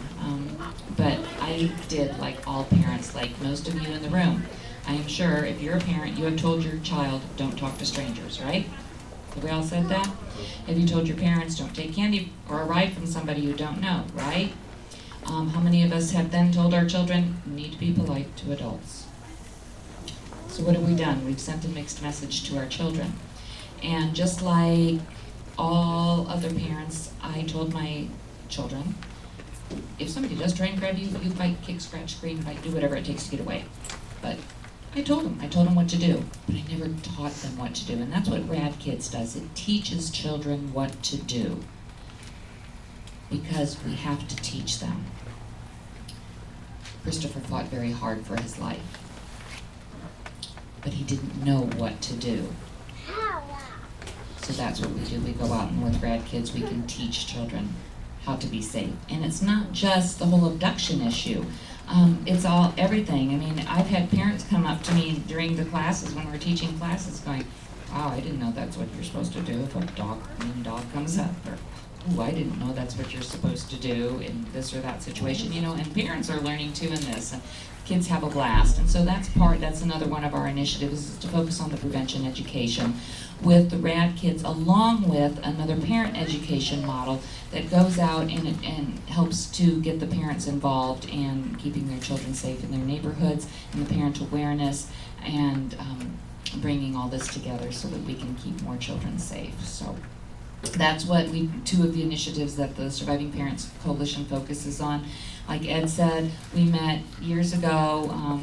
We were all kind of these individuals that were, marching up to Capitol Hill when there was an issue about, we got to keep kids safe, we got to keep the predators off the streets, or we have to do this stuff, and we'd all do our own individual little things, and then run into each other on Capitol Hill, and we'd start seeing each other, and it's like, oh, hey, how are you? Because we've now become members of the club that none of you want to have to join.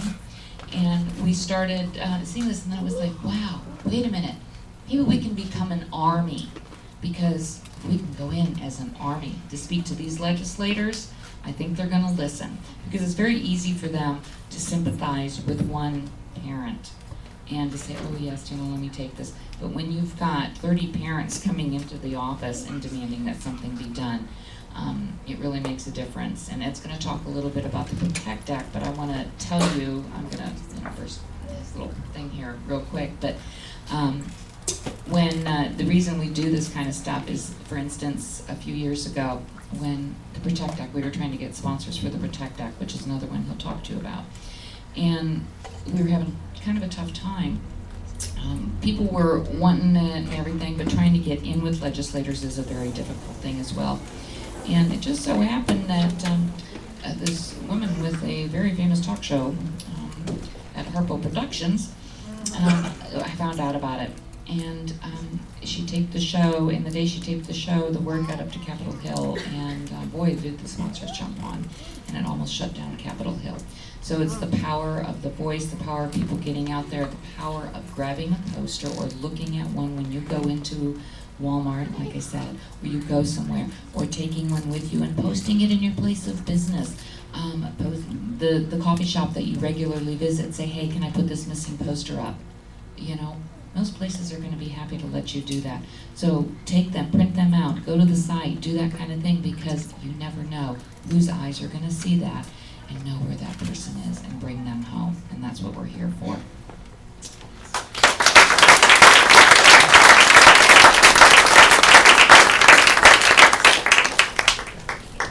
The other hat on. The missing person I'm profiling is Paula Daniels, and she went missing September 9th, 1981.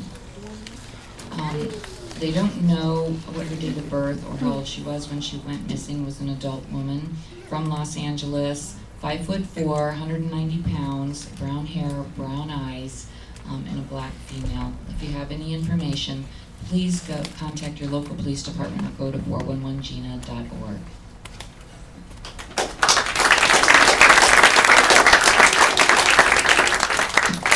Thank you, Mika. I want to be your friend. I want you on my side.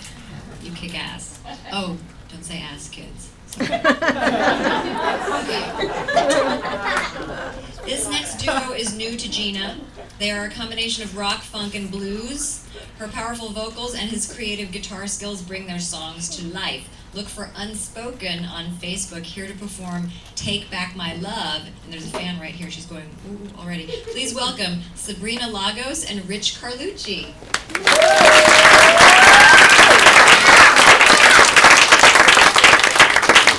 Haven't we had some really great talent here tonight? I just want to, let's give them a hand.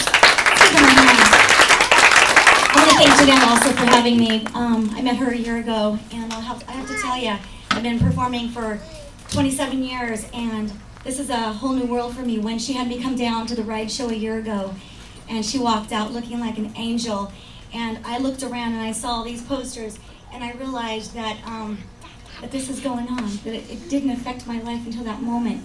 And she affected me. Anyone who knows her loves her and becomes very close to her, as I have. And I'm very glad to be here. And I feel like now I'm singing for a reason. Thank you. Woo-hoo!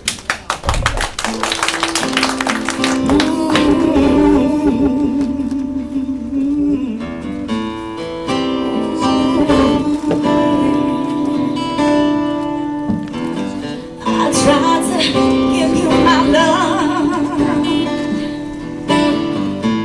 but you don't want my love. How can I make you see? Oh baby, what you mean to me? Every day is so long. Oh, baby, since you've been gone.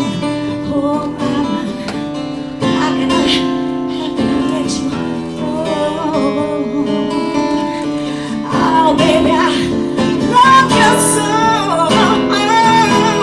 Oh, yeah, yeah. Take back my love. Won't you take back my love? Oh, tell me you love me.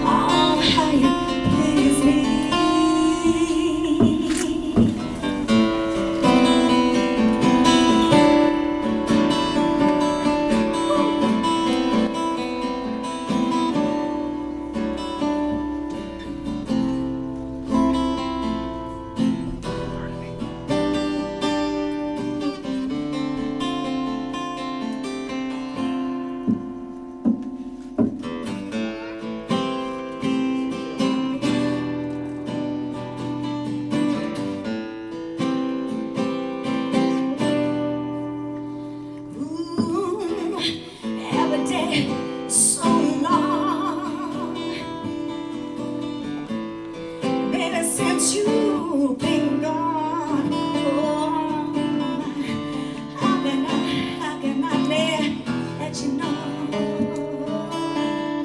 Oh, baby, I love you so.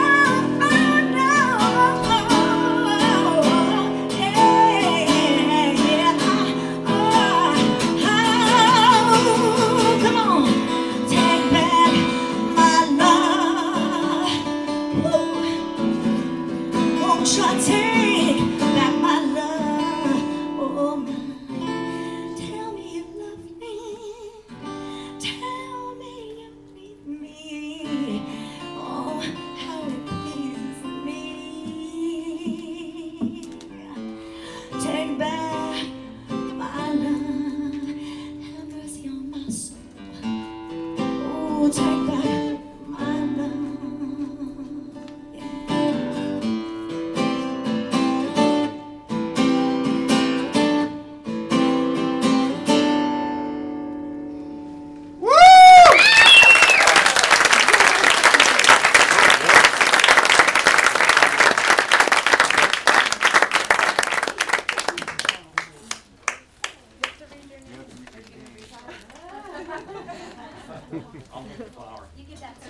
Hey Sabrina, what size is your ring finger? 4.5. Anybody know of a jewelry store around here? Tonight, I am featuring, my missing person is Gary Oscar Brown. He was, the date he has been missing is since December 2nd of 2004. He was 35. His birthday is January 26th, 1971. He's from Los Angeles, California. He's 72 inches, which is 6 feet. I had to ask someone, I'm like, how tall is 72 inches? He's 160 pounds. He's African American, eye color brown. He's male. And if you have seen this man, contact your local police station, or you can get on 411gina.org, and hopefully we'll find him. Thank you.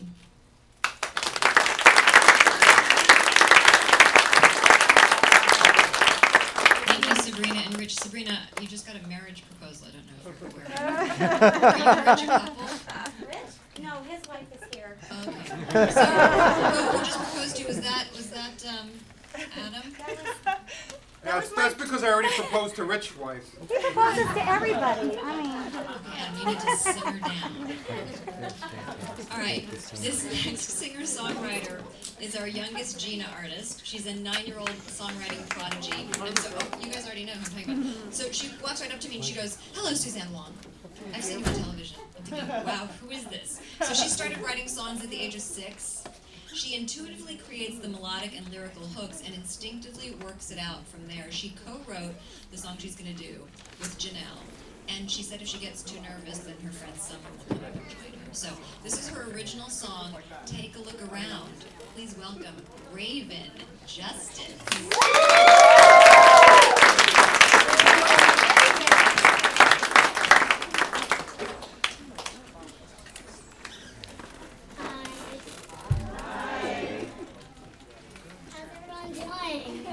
Great.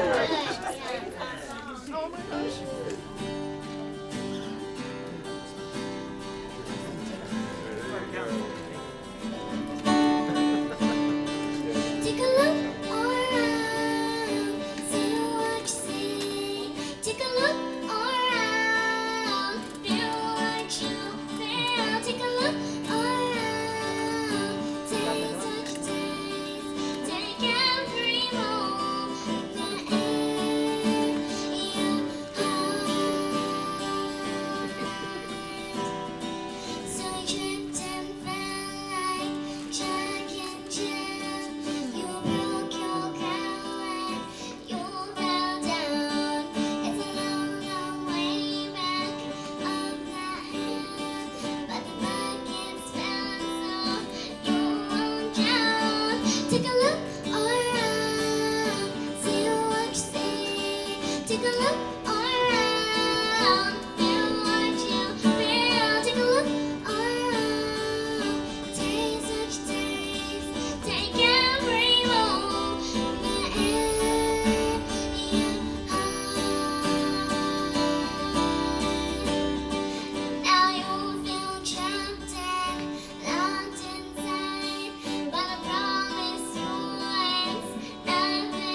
Stephanie Evans is going to come up. Yes. You can stay there. Might as well. I met Stephanie a couple of years ago. Her mother disappeared when she was 2 years old. So this is a child who grew up without her mother, and that's what I was talking about earlier. I meet them all around the country. And she's still looking. Yeah.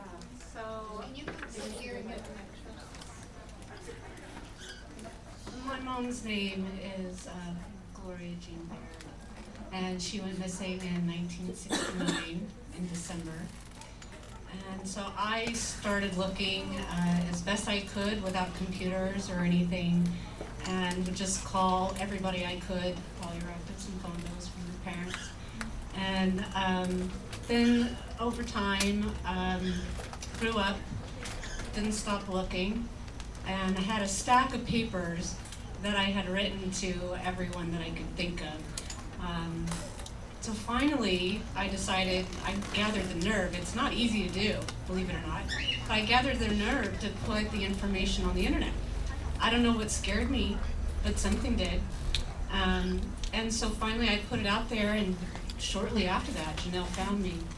And it's just been wonderful ever since. I've had so much support. But anyway, she went missing from Atlanta, Georgia.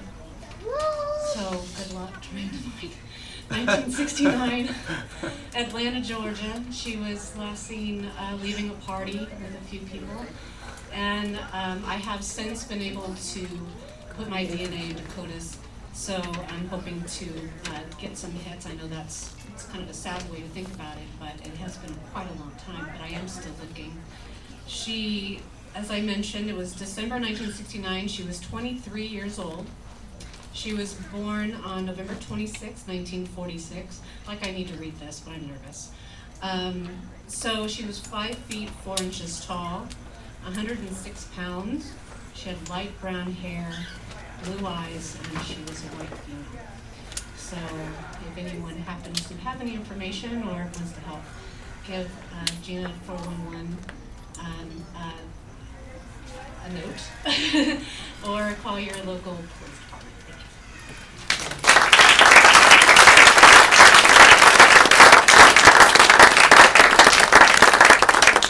Jannel, I have a question for you. Is there a Facebook and Twitter presence for this organization? Because I feel like, okay, good. I have like almost 5,000 fans. I'd be happy to start posting profiles. You know what I mean? Like, yeah, why not use that? And everybody here has a Facebook account. It's just another really simple way to help, right? Yeah. Okay. All right. This next artist is a 16-year-old. Jeez. By the way, Raevyn, that's so annoying that you wrote that song. Just to a new songwriter like me. And I love the line, "Taste what you taste." It's very catchy. I'll be singing it all night. I also love the fact that the sunflower is as tall as you are. The sunflowers, by the way, are GINA's favorite, correct? And so that's why we're giving them to the performers. All right. This next artist is a 16-year-old from San Diego. He has been a strong advocate for the missing for nearly 2 years. He and his mother Maria have been organizing SWT and heavily supporting GINA. He is a prolific and skillful songwriter. His craft shines through in his alt-rock, guitar-driven music filled with deep lyrical content that lets you know that this 16-year-old is the real deal. James is proud to lend his voice and support the mission of 411 GINA, the SWT, and for all the missing people to help find them. Here to perform the aptly titled Find You, please welcome James Morris.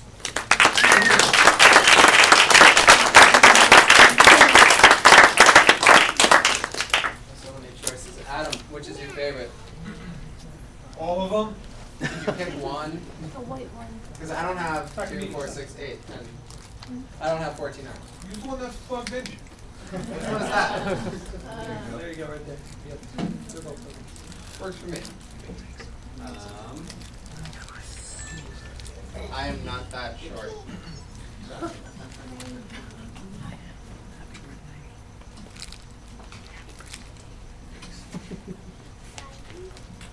Alright, again, I'm James Morris, and thank you, Jannel, for letting me be a part of this, and thank you, Paula Unger, for coming. She's with Monkey Pets, and this song's called Find You, and it goes out to all the missing people.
from every mountain top ahead. I will find you. I will find you in the end. I will be nothing but a pillar of strength. I will be nothing but me. I will scream from mountain tops. I will find you.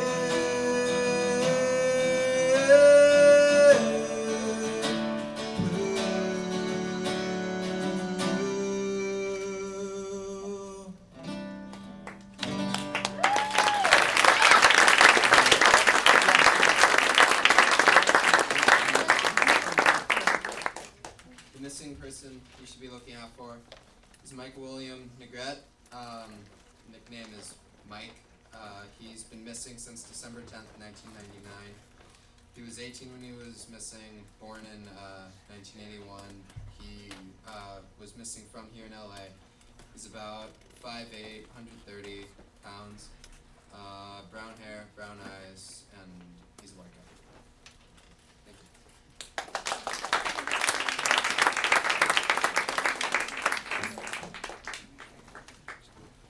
James, I love that song. Did you write that specifically for events like this? Yes, I did.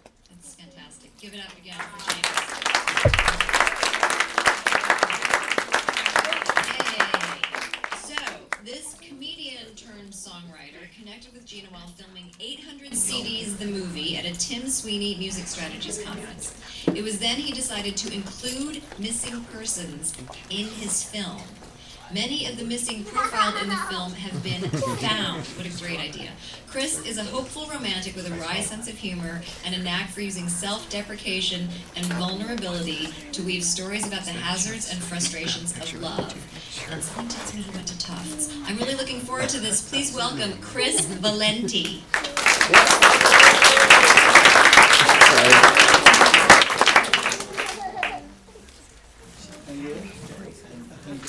Thank you, Jannel, for inviting me.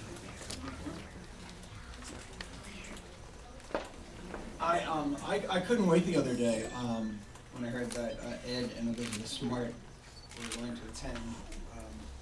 So I watched some of their videos online, and they are definitely cut from the same mold because they're both so strong and such perseverance and belief.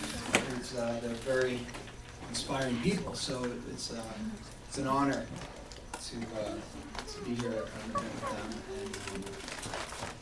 and join together for the cause. I'm not really good at guitar. But this, I'm comfortable with my guitar. This is not my guitar.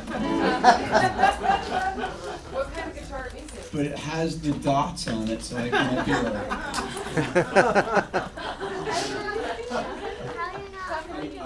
It's a Takamine. It's a Takamine, the plugged-in one.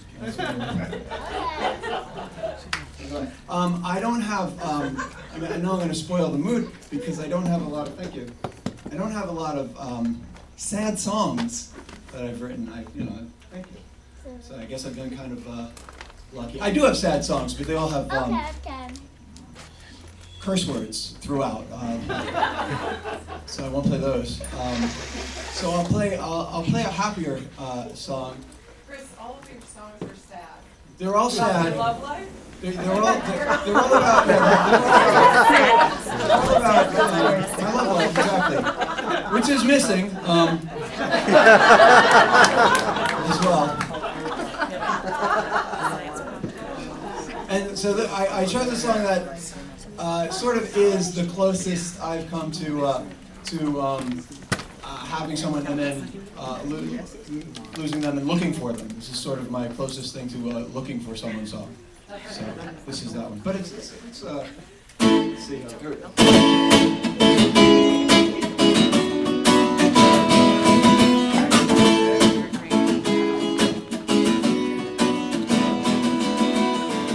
Blue eyes, blonde hair, snow gear, I tried not to stare. She called me a couple times, I spin around as if I didn't realize it. Oh, I forgot. You guys are making me nervous. I'm used to comedy clubs where you heckle, you're not supposed to support. Thank you. I feel better. Can I start over? Are we gonna edit this? Yeah? Alright. Blue eyes, blonde hair, snow gear, I tried not to stare. You caught me a couple times, I spin around as if I didn't realize this beautiful girl was... Alright, I'm gonna play another one. I practiced that like for all week. But anyway, so this is, yeah, like that. Let's just talk. I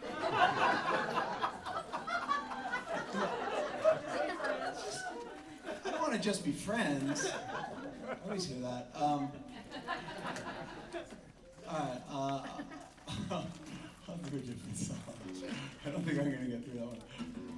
So this is a song. I'm single. I don't know. Have I mentioned that? I didn't want to be. I wanted to get married one time, so I wrote a song for this girl that I was my girlfriend. I was so in love, and like all good musicians, I wrote her song, and I was trying to be realistic about it. So I played it for her, and I'm still single. So.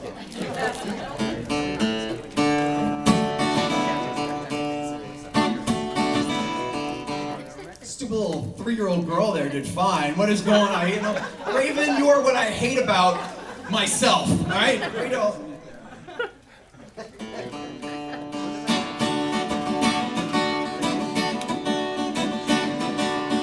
I know things between us may seem a little strange. I'm so sorry for the way I treated you, baby. It's all about to change. I was a part of my commitments. They used to scare me away.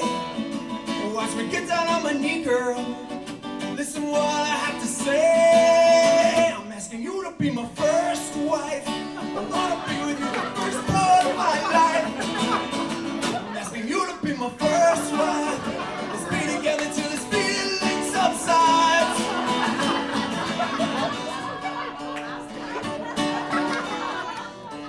You look shocked, this must be sudden. Must be a big surprise. I'll explain my decision. While tears of joy fill your eyes. It's just I already see you almost every single day.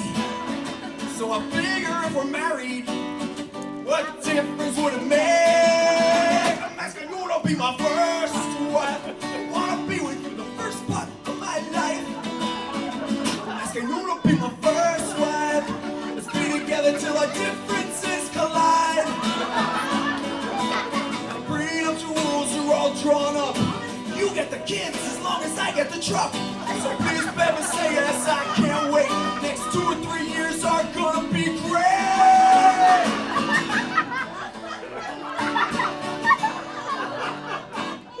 So far, you're the best thing I've found.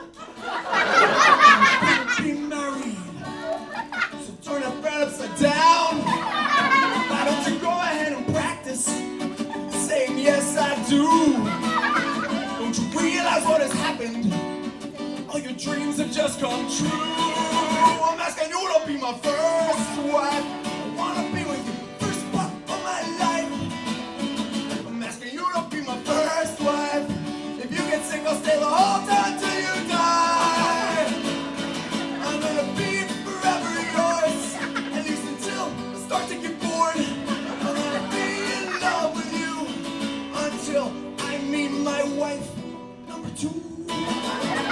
Asking you to be my first wife. What do you say?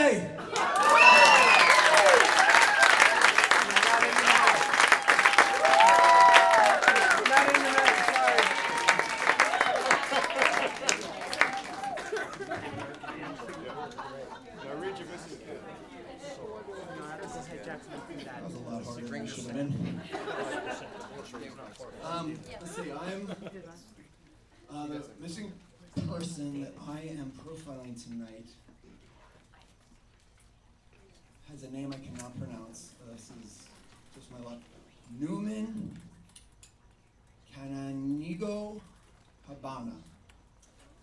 He was missing since November 11, 2004. Now this is a really sad, extra sad story in some way because, well, he was 40 years old when he was missing. He was born in 1964, September 28th. He was missing from LA. He's 6'7". Who's going to do the math over there? 6'5", 140 pounds. He's hair color black, eye color black, gender male, race. Well, it says here he's from Guam. He has a scar on his forehead, 2-inch scar on his forehead, and he's got full dentures. He was wearing shorts at the time. This is his situation. The circumstance is that he arrived in LA from Guam November 8th, 2004, 3 days before he went missing, so he knew no one. And he had contact with his family before he went missing, and the last contact indicated his intent. He was going to go to Michigan via bus to visit family, and at that point they hadn't heard from him since. So that must have been an extra scary time for some guy who didn't know the country, maybe the language. Anyway, if anyone has any information for Newman Cananigo Habana, please call Los Angeles County Sheriff's Department 323-890-5500 and go to 411gina.com. Thank you guys very much.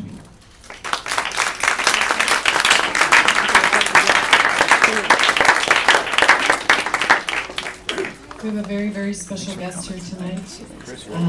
He is the president of the Surviving Parents Coalition, and the Surviving Parents Coalition is one of our principal title sponsors. We've talked about them a few times tonight, and I want to make sure that when you guys leave that you stop back by that, it's not really a table, what is that, a display counter? And on top of that has all the flyers of the missing people that we're profiling tonight, as well as information about the Surviving Parents Coalition and what they're trying to do to make a difference in our country. And we're actually going to be in Canada trying to make a difference as well.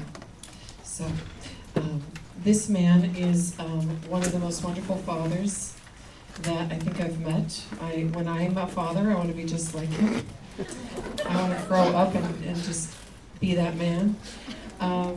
He is calm all the time and even-tempered, and he handles so many amazing situations so well that he's just a person to be admired.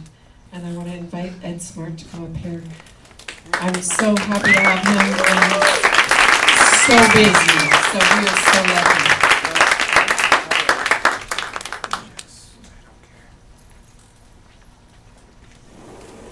My daughter was sitting there, back there, and said, Jannel has not heard my AT&T voice.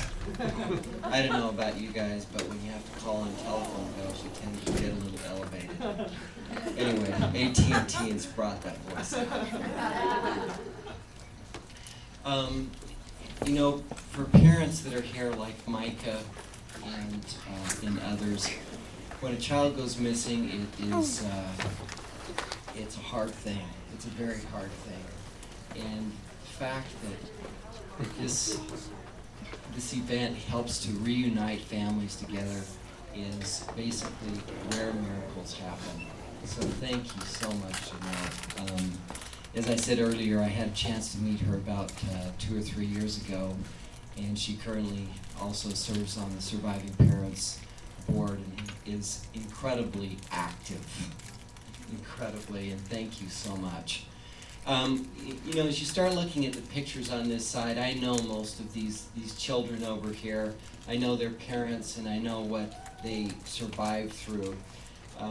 Many of many of the parents out there don't think that this can happen, and that you know, we hear about it on the news. We heard recently about this 10-month-old, and as parents that have come together to form this coalition, our emphasis is to try to stop predatory crimes from happening, and you know, how wonderful it is to see families come together. The day that Elizabeth was found was March 12th. I remember that morning. There was a article in the paper, and it said that the Salt Lake Police Department were covering their, what's your word? Yeah, what's your word? Ass. There you go. Thank you. I appreciate that. I have so many words I didn't know which one. Okay. Anyway, it said that they were covering themselves, and my brother was the head photographer for one of the local papers, and I got all over him because as upset as we were with the law enforcement, you know, we had to work with them, and they were trying, even though they made a number of mistakes. But I said, you know, we just can't be going out and doing that. And that afternoon I had a call from the local law enforcement, and a fellow that I had learned to become a friend was calling, and he handed the phone to my wife, and he called, she answered, she handed the phone to me, and he said, Ed, I want you to get down to the Sandy Police Department as soon as possible. Don't stop, don't talk to anyone, just get yourself down there. And I hurried off down there. He didn't say to bring my wife, didn't say Elizabeth was there, but he just said, get yourself down there as quickly as possible, which I did. And as I got there, I didn't really know my way around this facility, and I opened the door, and as I got to where there were about 12 officers standing in a row, they said, Mr. Smart, we hope that everything works out well, and good luck. And I got to the end, turned the corner, and there at this door stood this officer that I had worked with for the past 9 months. And we had been through a lot together. We had had those calls where bones and bodies were found. I had somebody accuse me saying that Elizabeth was walled up in one of our walls, and you know, could the police department come through our house? And I'm sitting there, they've been through numerous times, but please feel free. And he said, Ed, we think that we've found Elizabeth. And I will never forget that moment, because when that door opened and I saw Elizabeth, about as far away as she is from me right now, sitting on the sofa, her arms were folded, and she wasn't the young girl that left me 9 months ago, but was a young woman that had grown, and she sat there, and I just, inside I thought, is this real? Can this really be true? And I will never forget that day. I won't forget it, because I couldn't help but think about some of my friends that I'd met and how they wish that this day would come for them, that they would have their loved one come back. That is why this is so important. I ran over there and I grabbed Elizabeth and I hugged her, and I tend to be a big boob at times, and I was crying profusely, and they escorted us off to the Salt Lake Police Department, and as I got up and headed out, I just couldn't hold Elizabeth close enough to me, and we called my wife, and I said, Lois, you're not going to believe this, but it's real. Elizabeth is alive, and she's well, and Lois was just screaming, you know, let me talk to her, and Elizabeth got about 2 words out, and AT&T died. But it was an incredible reunion, and reunions is what the Squeaky Wheel Tour is all about. The Surviving Parents Coalition, as Mika talked to you a little bit about, there are a number of things that we have worked on together. She talked about being proactive with prevention education. Many of you have heard talk about the Adam Walsh Act. And which 2 did you cover? Education? and DNA. Well, one of the things that really initially brought us together was the Adam Walsh Act, and basically what that act is about, it's named after John Walsh's son, Adam, who was abducted and murdered. Some horrible, horrible things happened to this boy, and it basically turned out that his murderer was a sex offender. And you know, I'm not trying to say that all sex offenders need to be in prison or whatever, but there are predatory ones out there that need to be stopped. And when they don't register, that is what the Adam Walsh Act is all about. It's about creating accountability for sex offenders. And I know that California has had a number of issues with them. I've heard of a number of them being released out of the prisons because of overcrowding. Our children are so precious and so valuable, and they deserve a chance. And what we're trying to do is make a means by those that have problems, addictions with sex, especially with children, that they are brought under control so that our children can grow up safe and live happy, full lives, because every child deserves that. Let's see, what else was I going to talk about? The Protect Act. That was an interesting piece of legislation. In 2007, it was actually the first meeting that the Surviving Parents Coalition got together in Washington, and we were supposedly pushing the Adam Walsh Act, but instead this Protect Act came up, and I'm sitting there, well, what's the Protect Act? Well, the first time that I was exposed to it was basically by an amazing man who had written a program, and this program was basically using peer-to-peer software such as LimeWire, he went on using LimeWire and typed in 3YO, and I'm sitting there, well, what does 3YO stand for?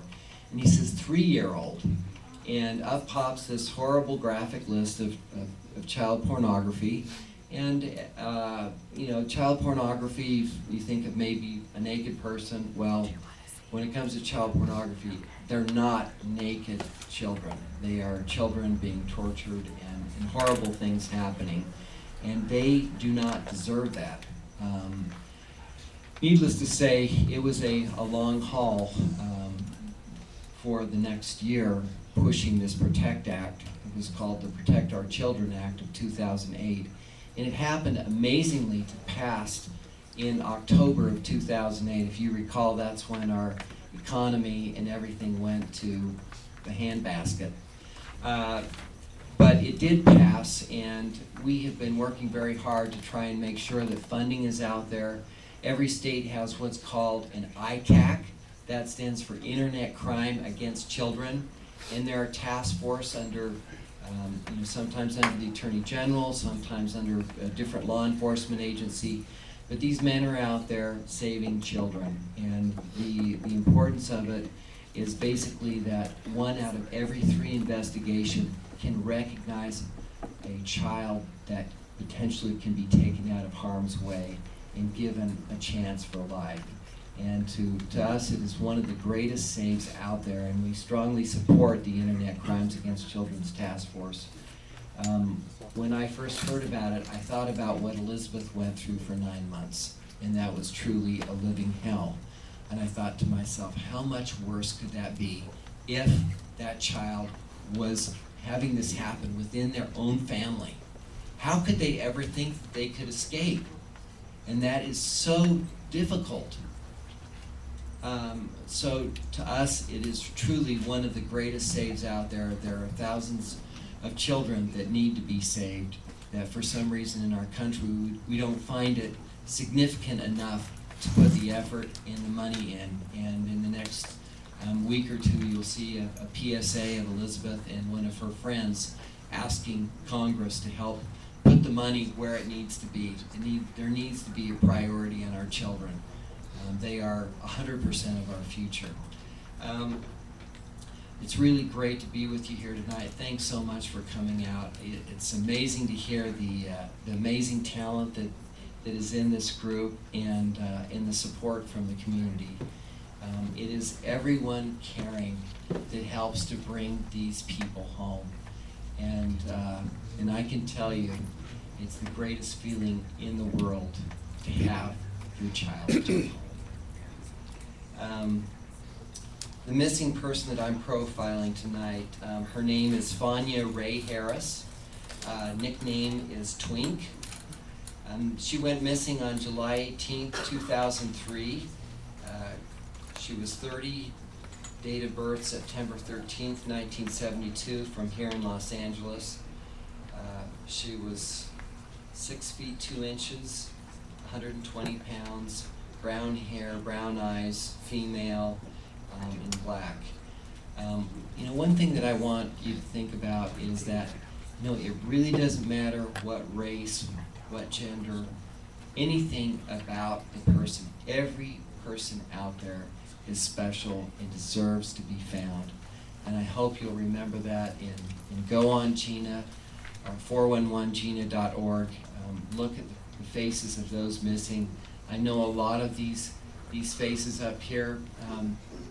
Vignette Teague was just a little baby when she was abducted, and her parents had gone out to a movie and left her with her family, and she got home that night and her daughter had wandered out in the hall and has been missing since then.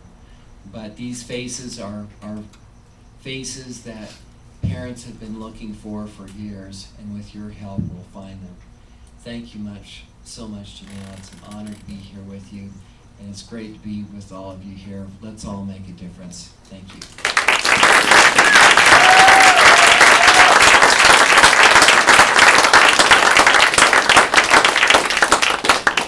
Thank you, Ed. I'm really happy that you're here, and I'm happy to meet you. I'm inspired by the story. I have a question actually about, does there exist software that can take a face and age it?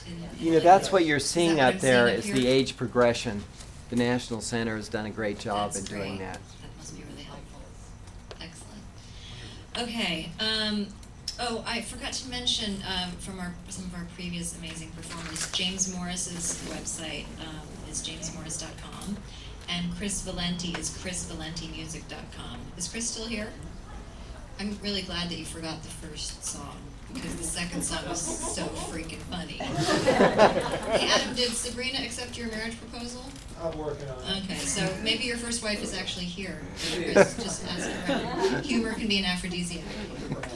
Okay, so there is a performer here that was supposed to go up during the beginning, and he's been patiently waiting here. He plays Afro-Cuban lullaby and other songs. He's an amazing classical guitarist who writes original music as well as performs a variety of musical styles. So I'd like to bring him up now. His name is Mike Gallegos. Is that correct? Am I saying that correctly? Give it up for Mike Gallegos.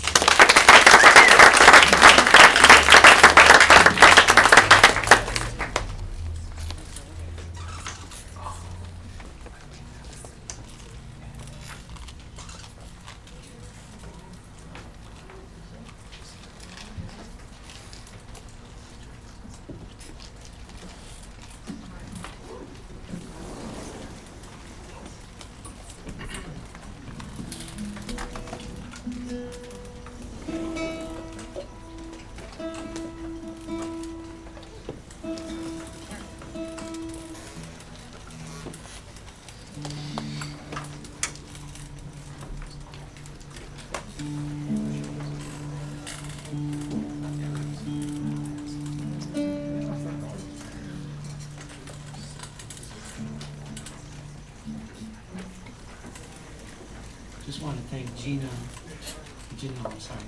for having me here and inviting me to perform. It's really an honor.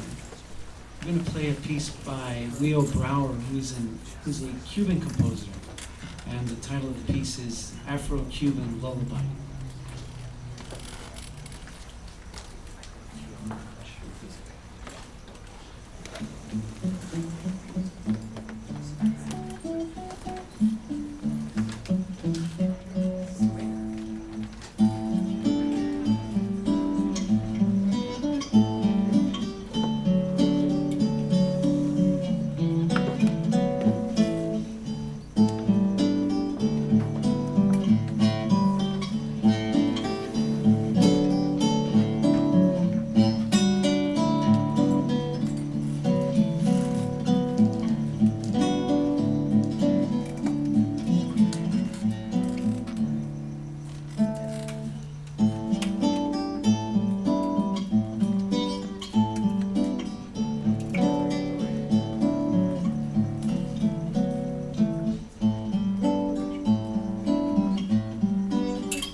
do? You have a special guitar?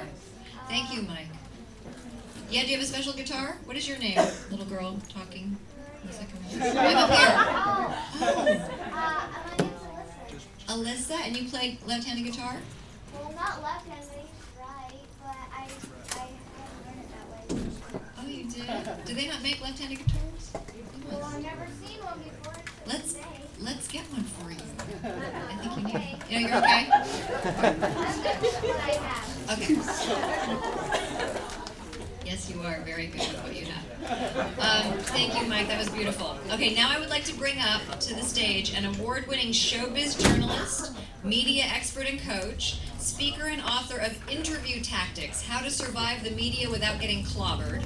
As a media expert, Gayl celebritizes CEOs, showbiz pros,